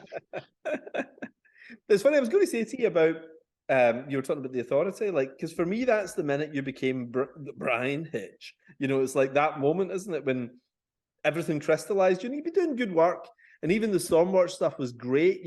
Those 3 issues you did of Stormwatch with Warren, you're like, okay, this is a really good 3-issue run. But something happened. There was magic in a bottle, wasn't there, with The Authority? And there wasn't much buzz on Stormwatch and everything, but I remember getting into the shop and pals saying to me in 1999, March, whatever, check this out. This is the beginning of something you've never seen before, and everybody just standing looking at it. And it was like you and Warren just felt like the next big thing. It was like nobody had done superhero comics like this before. And to have the writer and the artist and the colorist, everybody firing and all. Yeah, that's true. It was. I mean, Laura was just terrific because using thematic color, I kept trying to, this idea of using color as a storytelling tool to shift scene with the color, and she just understood it. Yeah. And that was up until relatively recently, that was the best year I ever had making comics. Yeah. Because you're right. I loved working. It was an easy life. I was confident in the drawing, but I can't dismiss. I mean, in fact, no, that's the wrong way of putting it. I can't emphasize enough how much Warren was part of that. Yeah. Because Warren, there's few people that can do it, and you can too. But you can appreciate what an artist can do and then adapt what you're doing without telling the artist what to do. You leave space for that stuff. And Warren and I had a conversation about what the Authority would be. I mean, Warren basically called me because after Stormwatch, he was going off to do Planetary. That was his book. And I'd been offered, I think, Promethea with Alan Moore, but really? I didn't. Yeah. That's like one of those things where you hear Frank Sinatra was going to do Dirty Harry. It's like I didn't know about that. That's crazy. Yeah. So, but as much as I adored Alan's work, there was a point I'd got to just at the end of Stormwatch where I think things had begun to crystallize about how I felt my comics should be done. Yeah. And these are ideas I realized had been going back a long time, if not, as Simon pointed out with the Transformers, relatively innately. But there was a feeling that I wanted to do a certain thing. And I read the script for Promethea and I thought, I don't even know where to begin with it because there's just so much information. Beautifully written information, but I have no idea where to start with it. And this is always going to be me fighting with Alan to try and figure out what Alan wants rather than, some sort of natural thing. Anyway, so then Wildstorm said, we still like to keep, we need to get, we thought Scott Lobdell was going to relaunch Wildcats. Would you like to do that with him? And I told Warren that was happening, and Warren called me back like 20 minutes later. He says, I can't do it. I can't let you work with Scott Lobdell. I'll write you something else. And then 20 minutes later, this thing came up my fax machine called The Authority, and it has said, with the old Stormwatch black characters and a few other new ones, we'll just tell some big stories. And I called him back and said, I don't want to do earthy stuff. I want to do big shit, big, wide, massive stuff, blockbuster stuff. And he said, no, that's what I want to do too. I didn't put that in there, but we're going to take those ground-based characters, we're going to turn it into this big thing. And the conversation ranged, and I said, okay, well, let's give them a 50-mile big spaceship with a caged baby universe into it, and have this kind of thing where they have to, I came up with the idea that somebody invades the carrier on horseback, and they have to, so all those ideas that became the entire 12 issues crystallized in that conversation, and it was immediate. It just worked, like that conversation we had with Ultimates. It just, when it works. It's well, just that's why everything. I knew you had to be the guy for Ultimates, because I mean, don't you, that there was 3 other guys they wanted to draw the Ultimates because you were under contract. Did you not know this? No, you were under contract elsewhere. You'd cross-gen, cross-gen, Yeah. I remember being desperate to do the Avengers. I wasn't a big Marvel guy, but I was aware. Or I was more a DC guy, but I was aware of the Avengers, and I read them when I was a really little kid. The John Buscema, Roy Thomas ones were collected in those big treasuries when I was a little kid. And that was the way I saw them in my head, and I thought I could do it like this, And the artists, I won't say their names, but there were 3 of the biggest artists in comics, probably the 3 biggest guys working at Marvel at the time. One was at DC, I think. And I said to Joe, it's not right. It's like, and I was so obsessed with the Authority. I remember saying to Joe, look at this. It's like this sensibility has to come to Marvel.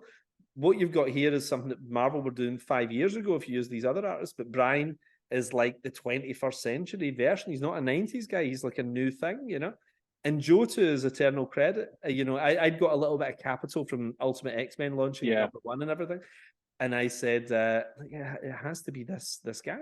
And Joe was like, we can't. He's literally signed a contract and he's moving to Florida to work at CrossGen. But then Marvel Magic, they managed to disentangle you from that contract. But there's a weird parallel reality sliding doors where you were off. Where Christopher Walken was Han Solo.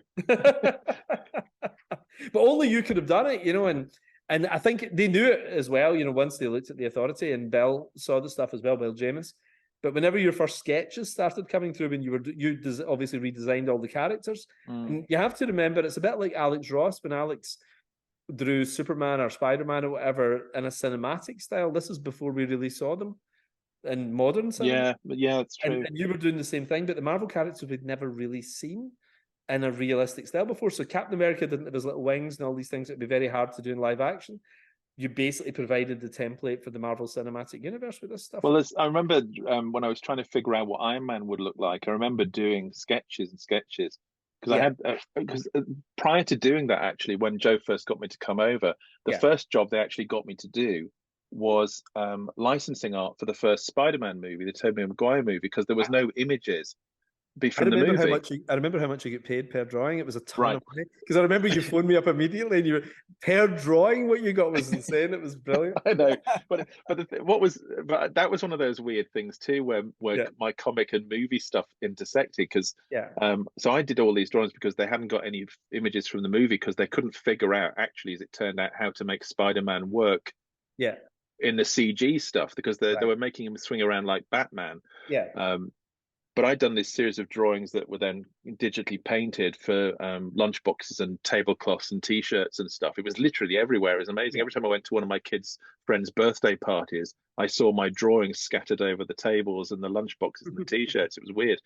But until I went to see the movie, and when Tobey Maguire, the end, so he's at the graveside, and then just before the final credits roll, there's a scene of Spider-Man swinging through the streets. Oh, it's awesome. Yeah, but every single poses. It was the key. ILM used it as keyframe art. All my drawings used it as keyframe, and I was like, I was like, I recognize all of that. And then, but so one of the next ones I did was tackling Iron Man. And I remember drawing this thing about these kind of robotic arms helping his armor kind of bolt on, and that became the cover for issue 2. In the end, the drawing got finished.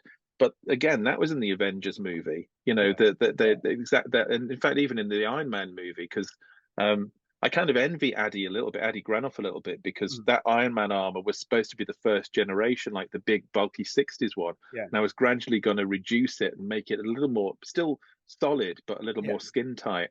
And then Addy did it with his Iron Man run just a few months after Ultimates came out. It's like, shit is beating me to it. At the time, though, I remember, like, we didn't, we'd no idea they were planning this Marvel Cinematic Universe, though. We were trying to keep our head above the water in comics, because people forget the rumor was, I don't know if it was true, that checks to freelancers were bouncing shortly before that. Like Marvel had no cash. Do you remember? And we just thought, if Chapter 11 bankruptcy. Yeah. Yeah.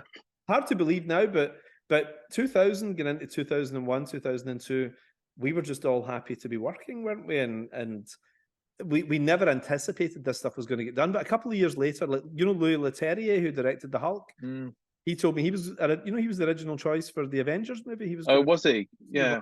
Okay. And Joe Carnahan, a friend of mine, the director Joe Carnahan, came in and he told me he would see your pages up on the walls. And when they were in 2005, when they were just doing development stuff and all of this thing, you know, yeah, went to the Marvel offices and this stuff was all up there. So I mean, they knew what they were doing. I mean, that was almost storyboards, wasn't it? It was I went to because they shot it at Shepperton. I went to drop in on the Captain America movie. Yeah. By invitation, the first Avenger, and the stuff was up there too, you know, in the Shepperton stuff. Yeah. So it was, you know, I mean, I got, because Kevin Feige was there at the time, he was introducing me around as the guy who inspired all of the stuff. And there's a part of the mind that goes, yeah, well, nobody's paying me for any of this. you can't help thinking that there's millions being spent on this, and I don't remember getting a check for any of it. Anyway. I went down to that set, but I just missed all the action. We showed up on the last day and there was literally nothing going on. Joe Johnson was directing, you know. Right, he was. Really nice. I got to meet Joe Johnson and everything. But I flew my oldest daughter, I flew all of her friends down that day as well. There was a whole team from our class, all the girls in our class, and they were literally looking at a green screen and two guys dressed as shield agents on motorbikes, you know. You should have been down earlier. You should have come earlier. I got a ride in Red Skull's car. Well, we nothing. It was awful. And I was walking around and I said, look, there's a double-decker bus where you can get free sausages and things like that, you know, where the extras get some stuff. And that was worth flying down for. But you know, the thing that was awesome, though, the girls were all leaving. They had their little autograph books and everything, and they were devastated because we'd all been up since 5 a.m. flying down from Scotland, you know. And as we were leaving, I suddenly saw the X-Men come out, right? There was James McAvoy, Michael Fassbender. Oh, yeah, first, yeah, right. And McAvoy I knew already from Wanted. You did, yeah. And McAvoy was in full X-Men uniform, and all these guys had been doing some pickup shots. They were just doing some stuff in the X-Jet. The movie had actually finished shooting, Matthew's film. And I was like, McAvoy, what are you doing down here? And he told me, and all the kids got their photographs taken with the X-Men. So the X-Men kind of saved the day. It was amazing. Yeah, it's lucky timing, wasn't it? And as soon as the kids get their photos taken, there was like a lawyer out saying, like, sign here. You don't ever show any of these photographs, you know, because the movie was coming out 6 months later or whatever, you know. We visited the Thor set, the second Thor movie set. Yeah. Ted was only 6 then, and he was wearing a Thor suit of his own, his little costume, because he loved dressing up. And our first experience on that was, so we arrived at the set and we were taken to the studio where they were just shooting some scenes with Loki in the prison. Yeah. And on and Heimdall's kind of the big observatory set. Anyway, we got to the stage door, and the stage doors opened, and Idris Elba walked out in full Heimdall costume with a massive helmet on, and Ted just like. But then he just sits down on the steps and starts talking to Ted in his little Thor costume, and he was just it was lovely, and then Chris Hemsworth was absolutely delightful with him too. Yeah. So you know, it was just they're such nice people. It was such a lovely time, wasn't it? You know, like those years we were at Marvel, we got to do these things that as fanboys you could never believe, couldn't you? Like, do you remember we all went to the Fantastic Four? Was it Fantastic Four 2? I think we went to the 2, Rise of the Silver Surfer. Yeah. And you know, I've got a picture of my oldest kid, Emily, you know, sitting talking to Jessica Alba about our first Holy Communion, which was coming up and everything, you know.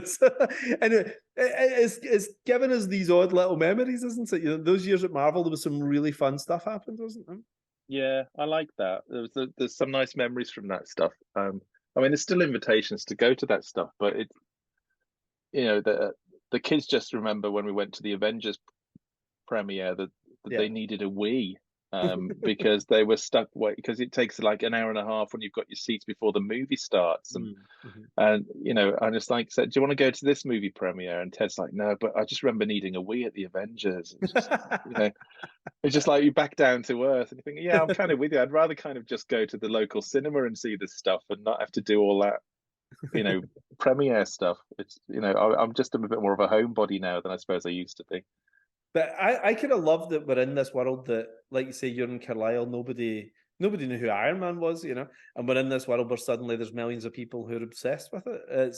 I mean, we're kind of living in the world we dreamed about as kids, aren't we? I mean, not only just getting to work in it, which is incredible, but actually the fact that this even exists, you know, the fact that you can go into Netflix or Amazon or whatever, or Disney Plus, and all these comic books that we loved, that only we had heard of, are suddenly movies or TV shows and everything, you know.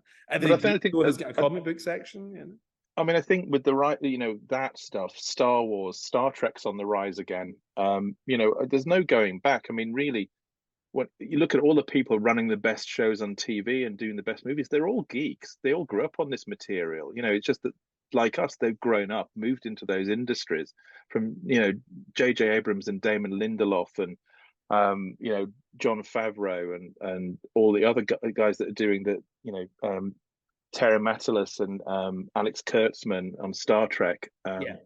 You know, these are all the same. They're all our age, and they've all had similar backgrounds, you know, and moved into different industries, but they're bringing the same level of, you know, love for that material, for fantasy, science fiction, adventure, superheroes. You know, it's all in there, and I don't think there's any going back. It might ebb and flow, but I don't think it's ever going to go away.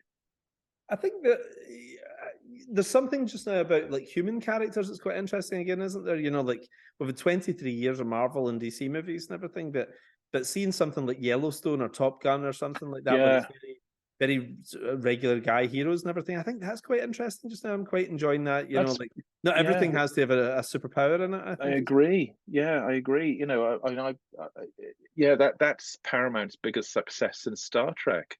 You know, as the Yellowstone stuff, and amazing. I love it. They've attracted. I think it's the same writer that does all of it, isn't it? He writes every episode, you know. But that's you know, see, that's the thing. It's not. It's a level of individual quality there. It's one person doing that. It's not a studio. It's one person. Yeah, that's interesting in itself. You know, that it's just this one guy with it. Yeah. But you're right. It's just the fascination again with human drama on a big scale. You know. Yeah. It doesn't have to be Harrison Ford flying around or shooting a Millennium Falcon. He can still be a really interesting character. You know, if he plays the right role.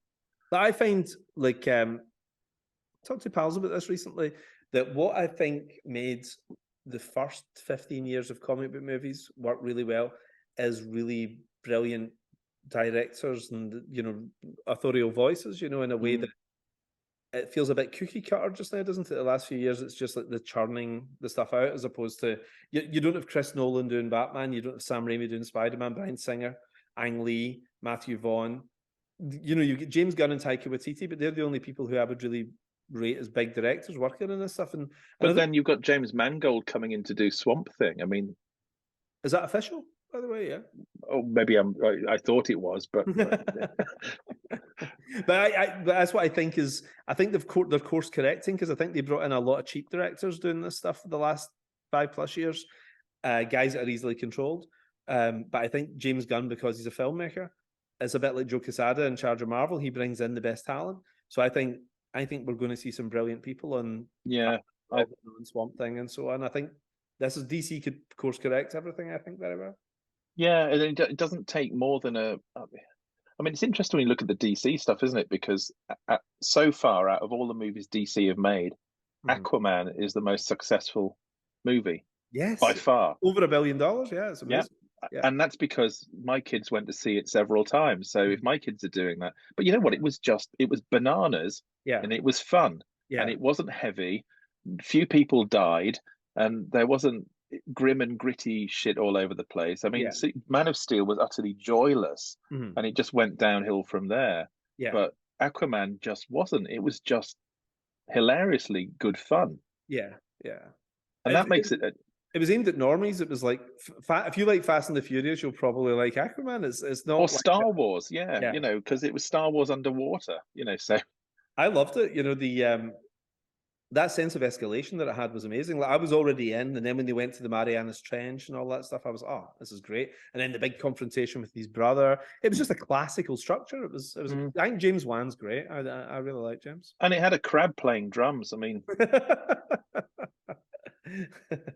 But that's what I mean. It's like that Star Wars stuff. People Yeah, accept that there can be weird creatures doing ordinary things because Star yeah, Wars has normalized it. yeah, But yeah. I mean, a second to that, I suppose, is Wonder Woman, and that again was the first Wonder Woman movie was just terrific. It had a lot of heart, and it was about human drama more than it was about spectacle until the very end, where it devolved a bit into a CGI slugfest. But it Oh, still initially had a lot of heart and interest, and that was the second most successful DC movie. I thought I loved the first 10 minutes of it, less into the rest of it. But I think all the Amazon Island stuff was amazing. I loved Mm. that. And she was so likable. I think Gal Gadot is such a likable actress, isn't she? I think DC are actually very good at casting. I think Henry Cavill looks He amazing. was, Superman. yeah. Looks great. I think that Gal Gadot is a brilliant Wonder Woman. And who? Oh, I think Jason Momoa really works as Aquaman. I think it's really fun. He's a really likable actor. You know. Well, you can't take that role, the idea of Aquaman overly seriously. So He it talks to needed to fish. be He talks to bananas. yeah, yeah. Yeah, talks to fish. Yeah, but I think like Zach Levy also amazing. I really love him. I went to see Shazam 2 at the weekend with the kids, and Yeah. we absolutely loved it. I love Shazam 1. I think Shazam 1's great. Yeah, I think it's terrific, but it's got a lot of heart, which I think possibly the second one lacked a little of the first's heart.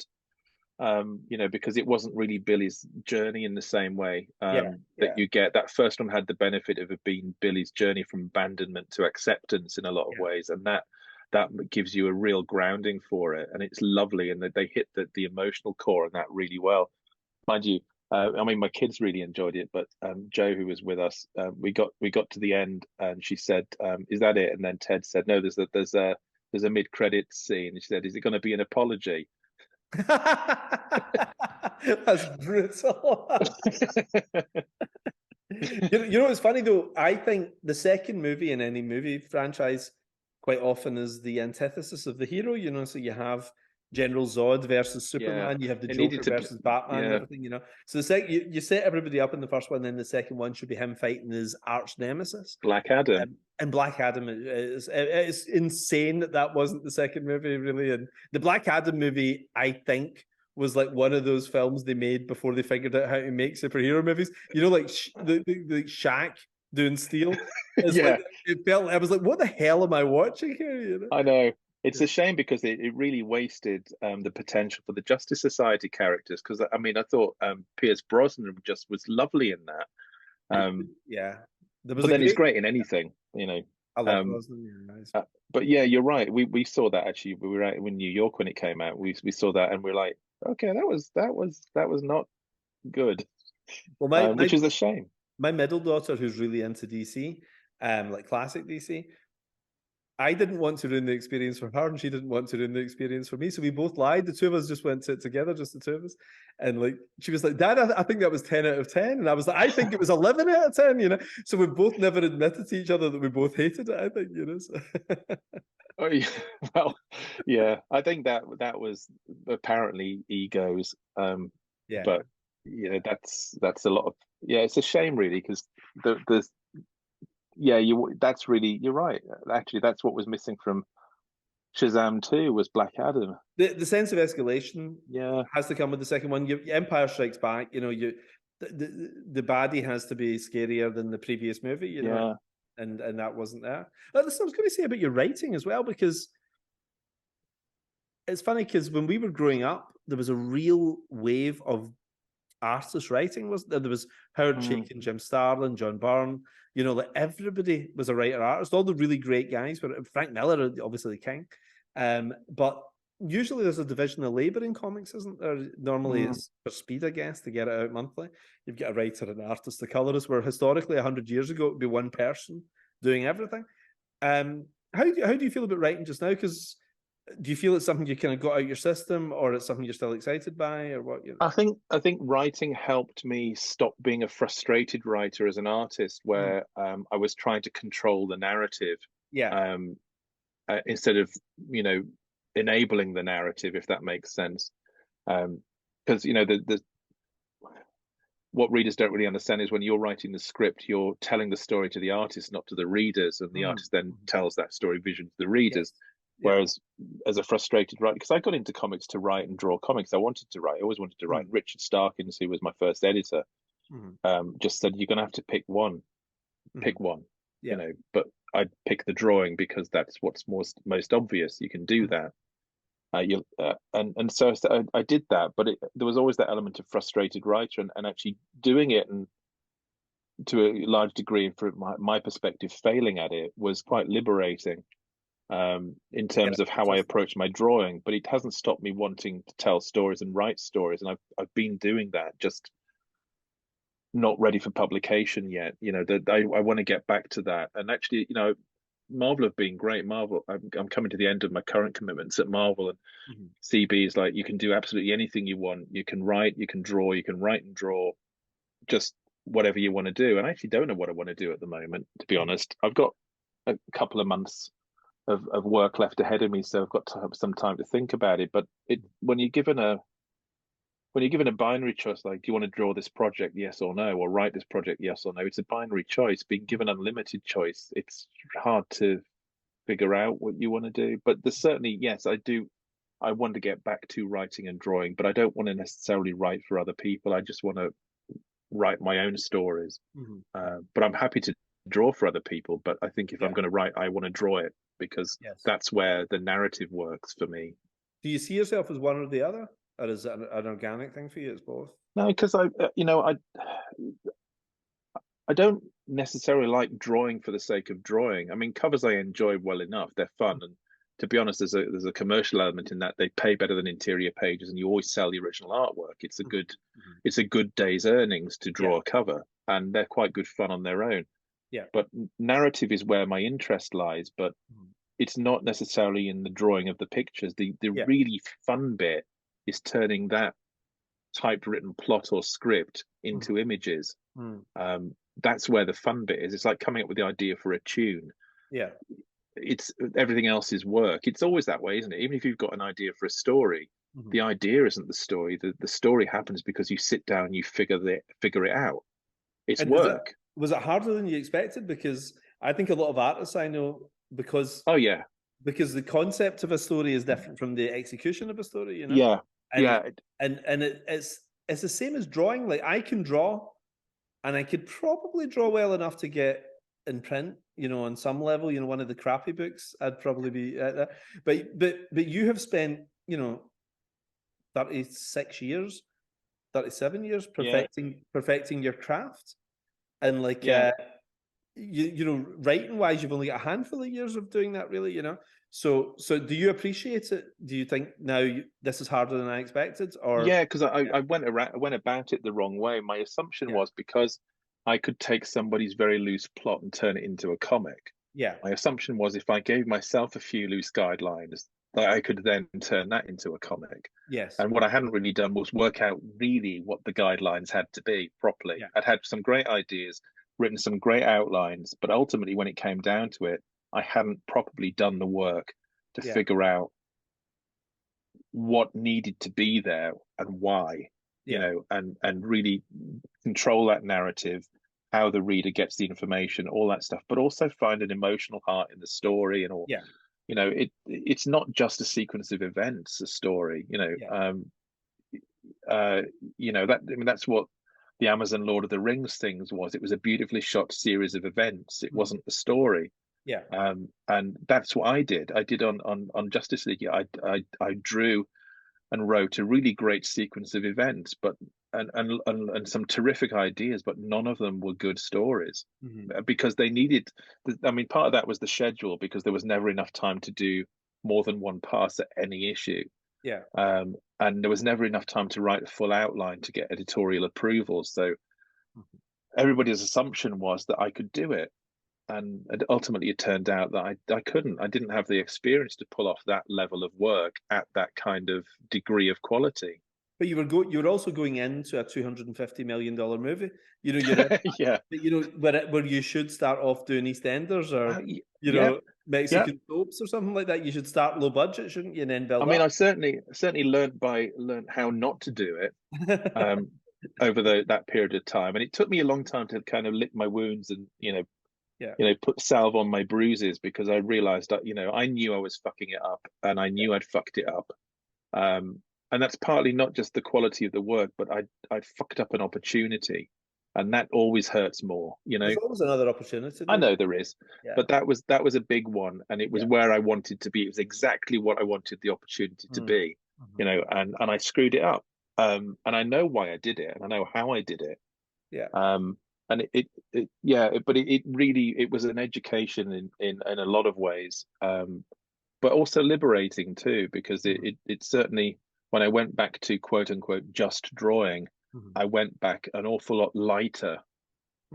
In terms of my approach, is like, I don't need to be trying to write the story here. I just draw it, draw it, and draw it well.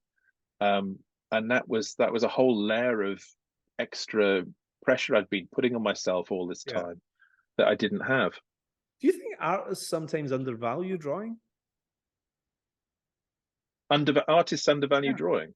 Yeah. In terms of the creative process, because I found artist friends of mine, you know, sort of like don't feel it's enough to be a brilliant artist, and they want to be. They'll say, "I want." Well, you know, it's like, what I really want to do is direct. You know, it's that kind of thing. Well, of course, I have my own stories, but isn't it? I would say 80% of what sells a comic is the art.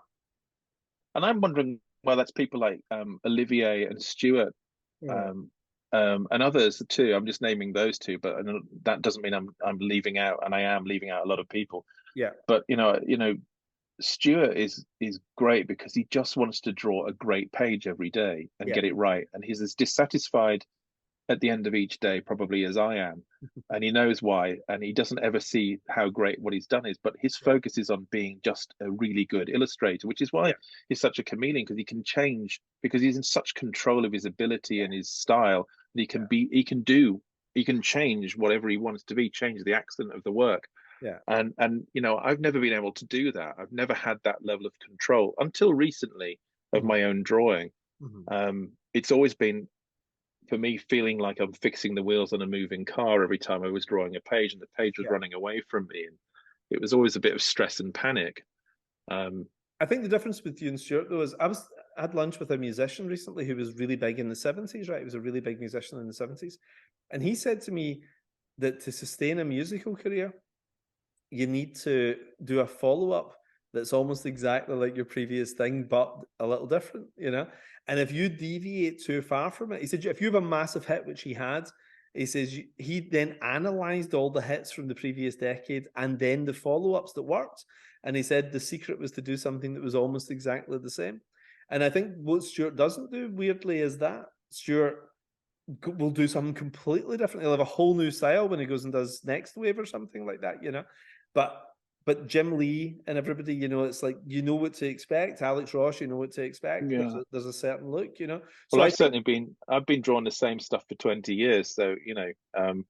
But I think I can tell it's a Hitch page when I look at it. But that's what makes you have a following. You know, that's what this musician was saying, because people come to you and think, well, you know, I know that's Bryan Hitch. I love Bryan Hitch's stuff. I'm not angry when I read this book because it's different from what Hitch normally does, you know. But you just do it very well, you know. You go and you do your Actually, you know, Jim and I had this conversation years ago about that, about talking about wanting to change approach, and Jim had experimented a bit on other projects, but he said the same thing: is that we can't go too far away from it, because the minute we do, the fan base goes. And you know, but you know, I love classical music, but you know, to people who don't really listen to it, Mahler is the same as Beethoven. It's just orchestra music. But you know, I can tell two notes in whether it's a Mahler or a Beethoven, because there is a style to those two notes. How those two composers write those two notes and harmonize those two notes is so different. And it's whatever tunes they're writing, whatever development they're doing, whatever piece they make as their careers go on, it's always evidentially a Mahler piece or a Beethoven or a Mozart. You know, there's a style that's recognizable. Can you spot, you know, if in terms of inkers, can you spot Rich Buckler inked by Dick Giordano? Or, you know, or somebody else thinking Rich Buckler? Like, I wonder about this sometimes, because we're obsessive, right? And we grew up loving the craft. And I mean, comics from 30 years ago, before we were born, are fascinating to us, and we've got all our facts about all that stuff. Do you think there's wee guys now who are like us? Do you think that exists now? That people care about the top 4 inkers for Kurt Schaffenberger? I think there are probably about 6 of them around too. Yeah. I think most people, you realize when you get on the other side of it, that most people don't care. They just want to read it, or they just want to watch a movie. Most people who watch a movie don't know who's made it. As far as they can just about name the stars if they're lucky. Yeah. But 90% of people see, 95%, I would say, probably have no clue who directed it and who wrote it. Yeah. And I think there's always going to be people who are interested in that stuff. But for most people, they just want to have the experience of enjoying what they're looking at or reading without really knowing how it's made or who did it. But there are always going to be people, and a few people, who really understand the minutiae of it and can just recognize whether a turn of phrase is one author or another, or whether the way a brush line is there is whether you can tell if it's between a Steve Mitchell, a Klaus Janson, or a Dick Giordano. And because we can immediately, but not everybody could. But I wonder if that exists anymore, because I think about this a lot. Like, I used to hang around comic stores, when I was a young teenager, and I remember, like, guys, I would say, "Oh, this is Kurt Swan's best inker, or this is Jack Kirby's best inker," or whatever, and they would say, and they would get angry and say, "No," and they would go to a long box and pull out something and say, "Look at the inking on this," and it's like, I wonder if do those conversations still exist? Do you think where people are fanatical hobbyists the way we were?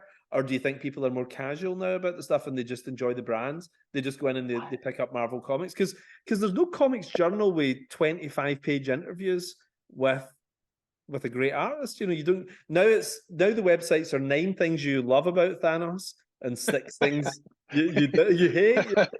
Yeah, that's true. It is interesting, isn't it? If are there 20-year-old versions of us out there who really care about this stuff? Do you think? I don't know.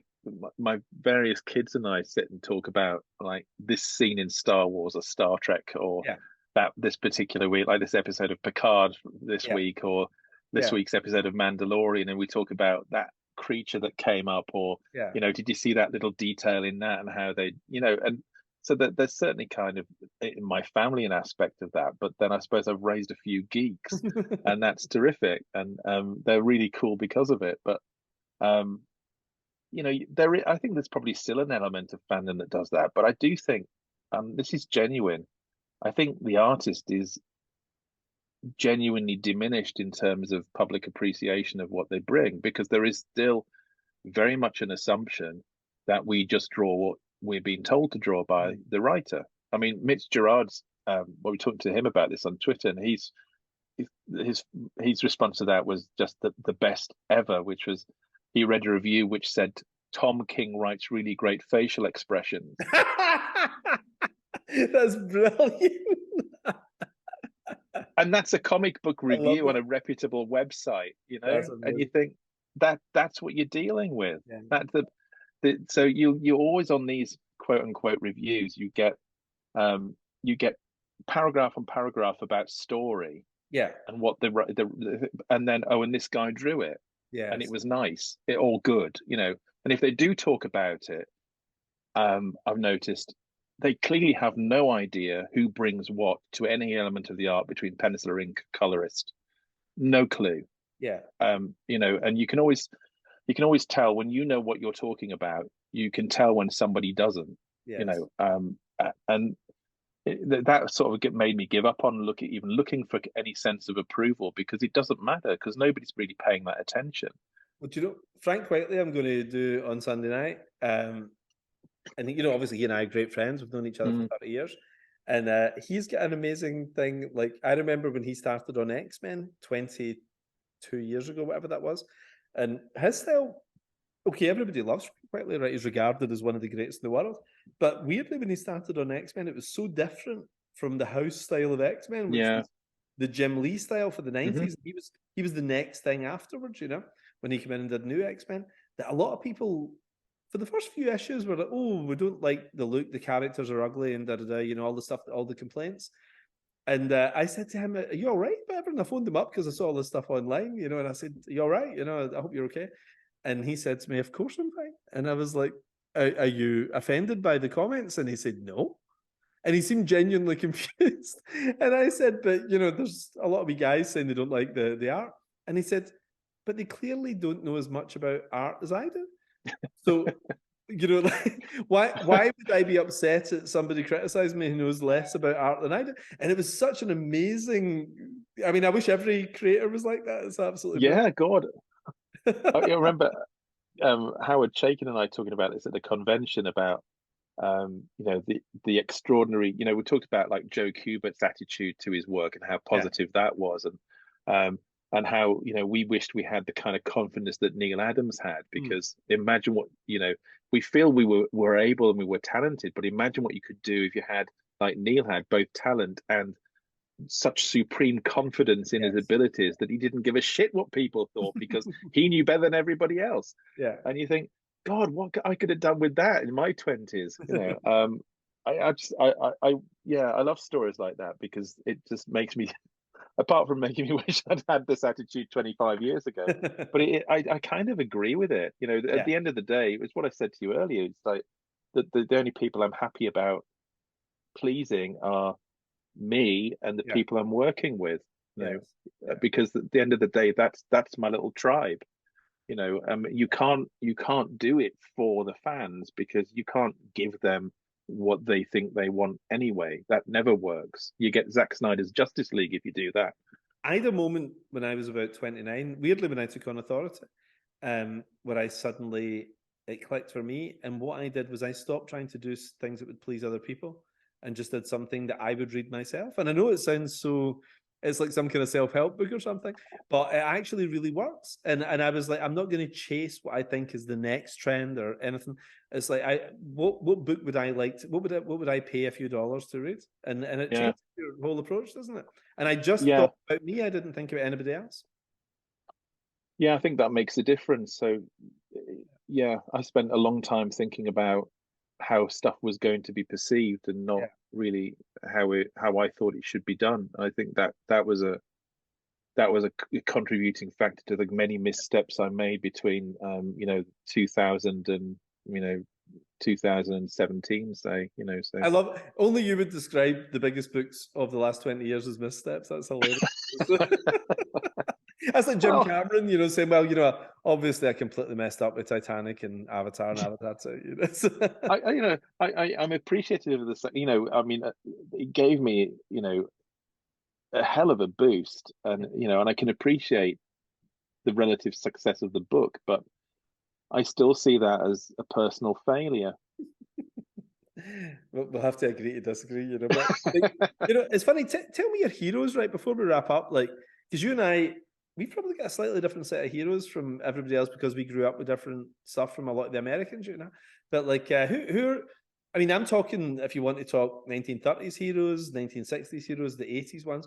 Who are the guys who made you want to do this for a living? Like, you thought, this is so amazing that you cannot throw those issues out. Who are your guys? Well, in terms of just pure comics, growing up, it was Jim Aparo, Garcia Lopez, Don Newton, and then Jerry Ordway came into that. So they were the nirvana of DC stuff. But the unsung stuff, as I've said about Kurt Swan earlier, also people like Tony DeZuniga, and I know he was kind of. I love him. Yeah, so did I, and Alfredo Alcala too. Amazing. I saw those two guys at DC first before Richard Starkings gave me his Conan collection. Right. I remember coming back from London with Starkings' Conan collections on the train. I was reading his black and white Conans on the train, like a stack this big, all the way up from London to Carlisle. And I was just like amazed at seeing it in black and white. There's a couple of issues of Conan that Buscema did that Alcala inked. One was called The Citadel at the End of Time, and I think The God in Iron was the other one. Yeah. I mean, just extraordinary inking work, breathtaking. What and still this stuff then? What year would that be? You were reading this? 88, 89? I only just discovered all this last year. Did you really? Yeah. And I mean, I was aware of those artists. I mean, I love those artists. I don't know if you remember, there was a DC Presents where Tony DeZuniga and Alfredo Alcala did a Black Pirate story. Do you remember that? It's like a little. No, I don't. It's I don't remember really that. Amazing. It's so cool. You see, I Is it- got into his stuff because he was doing. We talked about Adrian Gonzalez yeah. earlier on, but he went from when Jerry took over penciling. Adrian Gonzalez went to penciling Arak, Son of Thunder. Ah, right. You're reading that, yeah? Yeah, well, I mean, Dzoniga drew it was inking it initially Yeah. over Ernie Colan, Yeah. and then Adrian Gonzalez took over, and then Alfredo Alcala started inking, and that's where I saw Alcala's stuff. He's And then amazing. he started inking Don Newton, which I initially hated Yeah. on Batman. Yeah. And then suddenly, after about 3 issues, it turned into this kind of symbiotic Amazing. stuff, which was just stunning. Yeah. Do you remember that splash page actually? Alcala inked Newton, but it's Bruce Wayne with the mask off and he's yawning. Do you remember that splash? It's like Yeah. absolutely brilliant. And it was such a, again, it's very like your stuff, that naturalism, but the cross hatching and everything was just Yeah. next level, wasn't it? It was I brilliant. mean, I think that's sort of part of my root DNA was seeing that Yeah. stuff. Yeah. So those guys, definitely. And Perez's Titans was interesting because he never influenced me in terms of the way I wanted to draw, but Yeah. his detailed storytelling, Yeah. this moment by moment by moment stuff, Yeah. was really interesting. And the next big thing that hit were the combination of Watchmen and Dark Knight, but not for the obvious reasons. Because I mean, I could sit and have another hour's discussion with you about this idea that comics grew up or became more gritty because of that. And yes, there's Yeah. possibly a truth to that, but I never thought comics were juvenile before that. And having gone back to read a lot of them, they aren't. They're not juvenile. Nobody ever talked down to the readers. From Stan Lee, far from it. God, he was writing for a teenage marker. He knew what the teens, he got it. He got the material. So anyway, but what changed my perspective with Watchmen and Dark Knight was that they were musical. Mm-hmm. The rhythm. So Dark Watchmen was three panels on each tier, 3 tiers per page. So if you think of that 9-panel grid, there are 3 beats. It's waltz time, 3 beats per bar, 3 bars per page, and every single panel that wasn't one of those individual beats that was became 2 of them, or 3 of them, or 4 of them. So it was perfectly musical. There's all this complete underlying rhythm. And Dark Knight was 4/4. It was 4/4 time. It was a march time. It was very martial. There's 4 panels on each tier, 4 tiers, 16 panels a page in the same process. And that was when I liked my 2 great loves of the time, music and comics. It was like, I get it. This storytelling is rhythm. You control what people see, when they see it, how they see it. I mean, it took me a long time to figure out how to do it. Yeah. But that thing was just changed my perspective on visual storytelling completely. I don't know that they intended to be musical, but that's what I got out of it. I was like, I understand now. This is music, storytelling, narrative. Music is narrative. It is narrative, but this idea of structure, that you can have an underlying structure, everything. It doesn't always have to be a grid system, but you have to understand where to hit the beats and where to hit the crescendos and how to keep the rhythm pumping and where to, and within panels, then where to put stuff so that you see the image at the right time. So, if the simple stuff, and a lot of people don't do this, but comics read left to right, top to bottom. So if you don't have motion moving left to right, top to bottom, your motion is counter to the way the readers read it. So if you have somebody punching right to left in a panel, the first thing they see in the panel is somebody being punched, not the punch. Yes. So you get effect before cause. If you reverse it and you punch left to right, you get effect and cause, because that's how it's read. It's natural.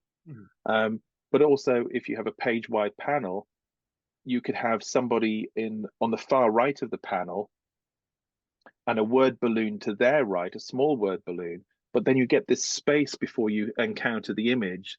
Then you get the person, then you get the word balloon. It's all that idea about controlling where stuff is seen, how stuff is seen, the rhythm of storytelling. And that was where Watchmen and Dark Knight blew my mind up. And then the next thing was Akira.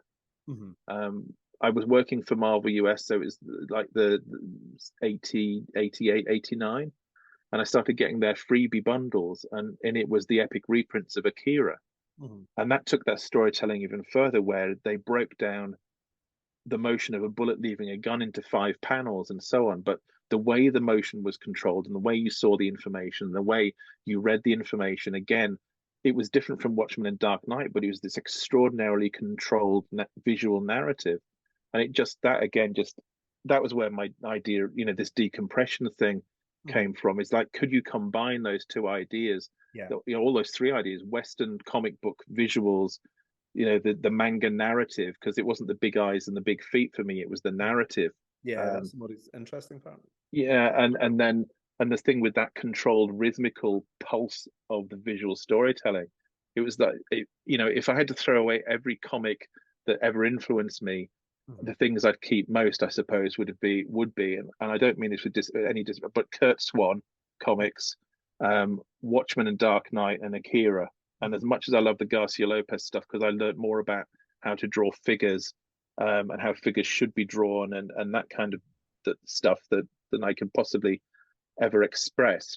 But in terms of the things that really, really founded what I think are my fundamentals, it's Kurt Swan, Dark Knight, Watchmen, and Akira, because Kurt Swan was a baseline, and the other two just changed my perspective on how stories could be told. And Akira was just a game changer all round, I think. Do you ever pull stuff down when you're drawing? Like, if you're struggling, do you ever pull stuff down and be inspired by it, or I don't struggle anymore. No, I mean, I don't mean that arrogantly. I genuinely don't. But I do occasionally sit down with a cup of coffee and think, I just would like to look at that stuff again, because it's interesting to go back to, whether it's the Garcia Lopez stuff, because all I've got in my office is the stuff I like most. The rest of the collection's in boxes. That's actually. So what I pull down to look at is stuff I was thinking, I remember, this Garcia Lopez did something like this, or John Newton did something like that. And I start drawing it, I think, how did they do it? And you look at it, and as much as it has influenced your approach to doing it, when you look at it, it's nothing like you remember it. It's really interesting to look at that stuff and think, oh God, that's not how I remembered him doing it. But that's interesting. But yeah, I do still like looking at stuff just for the sake of looking at it, but I don't look at it to kind of give me the boost anymore, because it's all in there anyway. Right. Yeah. Now sometimes maybe it's different writing, but I'll sometimes get, if I'm struggling with a script for a particular artist, the guys I work with obviously are all amazing, but I'll sometimes take another artist down, right, and then plug myself into their style, and then write the story with them drawing it, just to pull me out of what I'm struggling with, Okay. Which is quite odd, So when I'm working with even one of the best artists in the world, I'll maybe get my head into somebody who's 25 years out of fashion or 50 years out of fashion, just to give me a fresh perspective on it, and I suddenly can get the story moving where it's maybe had a bit of a block, So I sometimes pull art down and keep it around me, just so I visualize those guys drawing the book. But I suppose once you've written that, that's still then going to be filtered through that amazing artist you're working with anyway. Exactly. So if I pull that stuff down and try to draw it, I'll be accused of swiping. So but I've had enough of that. If I'm struggling with something, I take a master storyteller like Alex Toth. Instead of trying to second guess what somebody who's alive right now I'm working with is doing, I'll then think of it, what would Toth do with this page, and I visualize it with his lettering style, everything. I just think about it like that. The interesting thing about going back to somebody like Toth is how he really pared it back to absolute minimums every time and drew the shit out of what was there. I love his Hot Wheels stuff. Dick Giordano inking that as well, actually, the Hot Wheels stuff. But it's just, I love that the immediacy of that material. It was always just exactly what the image needed. Where that's just a car tire in the foreground and a tiny figure in the background. Yeah. But you got the sense of perspective that some guy was being chased by a car. For all the times you can labor stuff and try and reproduce something. Yeah. That's virtually realistic and even still dynamic. Sometimes it's comics, it's read like that, visually. Nobody pores over it for more than a few seconds, if that, on a page. And to look at the visuals, so the visuals need to be immediate. Mm-hmm. So I think sometimes going back to something like Toth reminds you that you should get out your own way and stop trying to gild the lily and just draw what's needed and move on, because that's all people will read anyway. Yes. But then there's people who do go back and pour over the art as well. That's why I think the artist is so important. Like, you can do a book with an artist who's liked, and then you do a book with an artist who's a superstar, and it'll sell twice as many copies. That's the reality.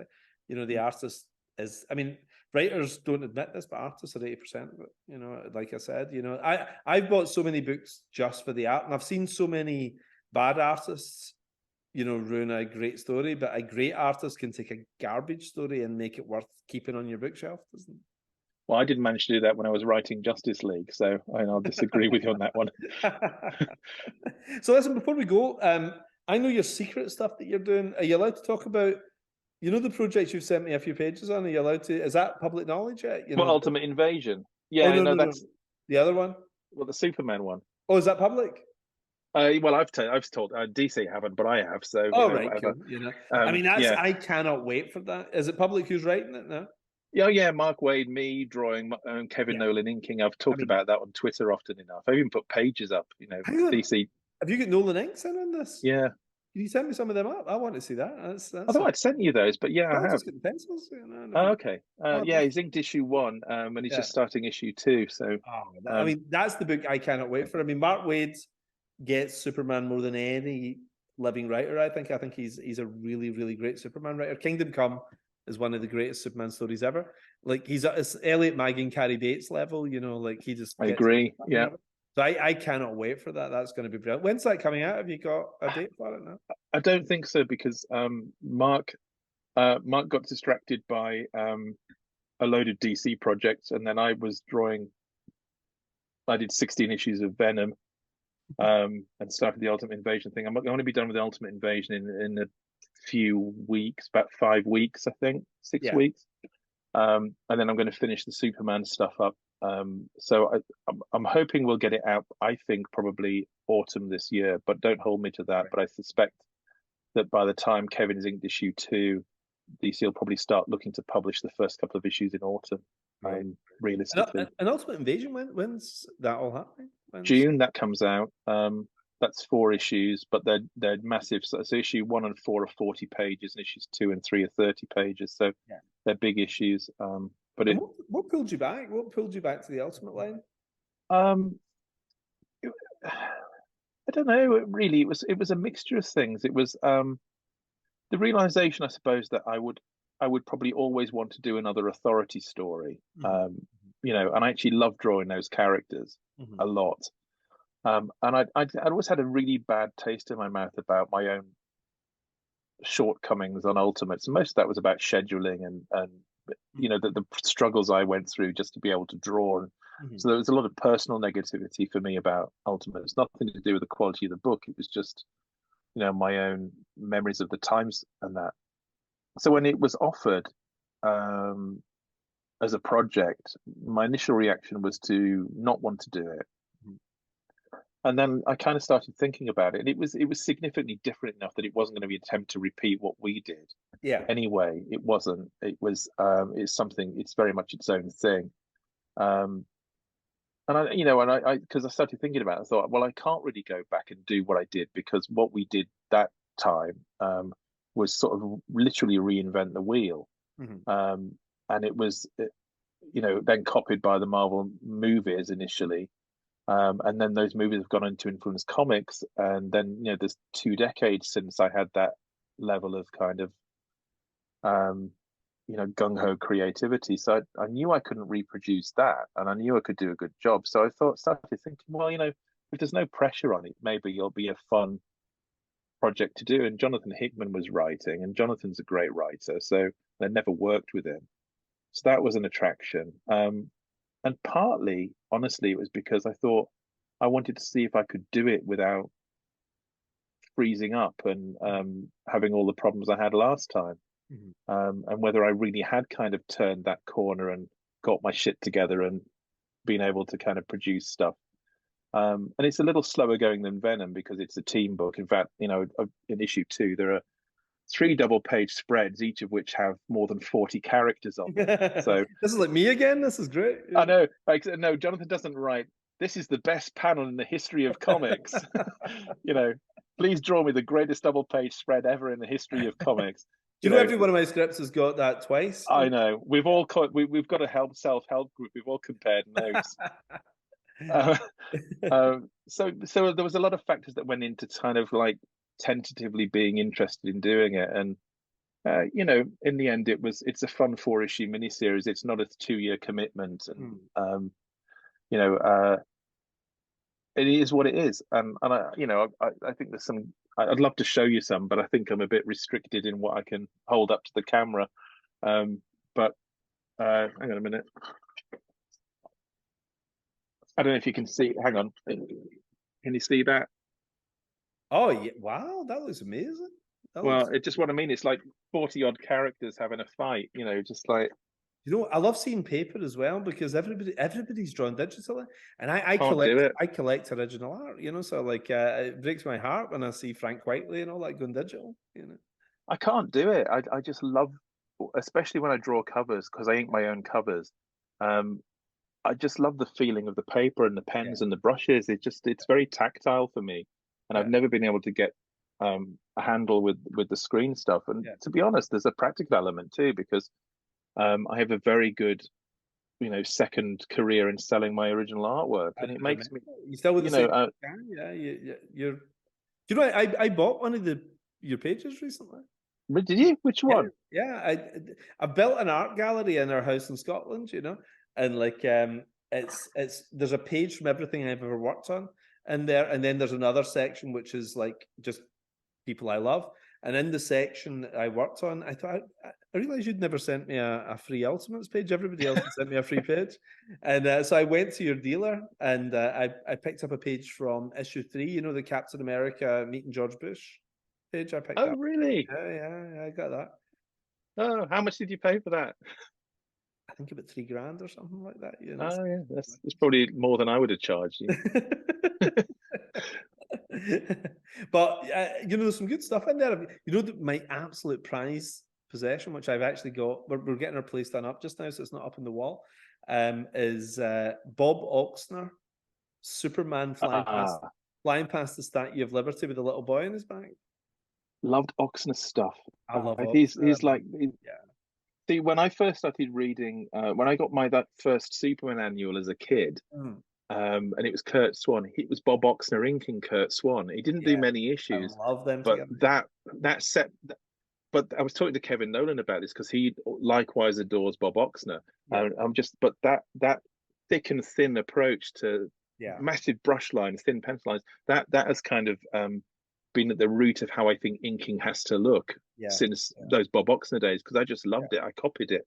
And I still do it. I love getting a big brush and doing. I mean, they're not as big as Bob's, but I love getting a big thick line in there and being quite meaty with it. But I think Oxner is hugely underrated. He inked a load of Russ Andrew covers as well on Action Comics.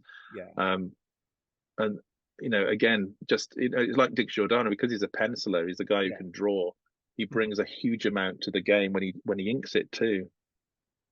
What was your first Superman comic you remember picking up then? Because mine was an Oxner one as well. It was an Oxner cover. I don't remember the exact issue because it was a reprint in a Superman annual I got for Christmas. So I described it and Wade immediately told me which comic it was, but I can't remember. I can't remember the story. Something was about to hit the Daily Planner, and Clark couldn't get away. And then the last panel was Lois opening his going, "But you're Superman. Go and save us." Or worse, was that a dream sequence? I think it's a dream sequence in that story. It might have been one of those imaginary stories I think this is like my weird memory as well, but I think it's a 3-page dream sequence at the start of a story, and then he wakes up and he's like, oh. And I think it's the same storyline that was my first story as well. It's I think it's maybe part of that 4-parter just before Superman 300, and it's Bob Oxner covers, because the cover I remember that I got as my first ever Superman story was Clark Kent getting beaten up by bank robbers while Superman's just watching and laughing, you know. But it took me about 2 years to realize, because I couldn't read at the time, I was too young, that Superman and Clark Kent were the same person. So when I then found out that Superman and Clark were one guy, I was blown away. So it shows the disguise works. Like, it fooled me for like 2 years, you know.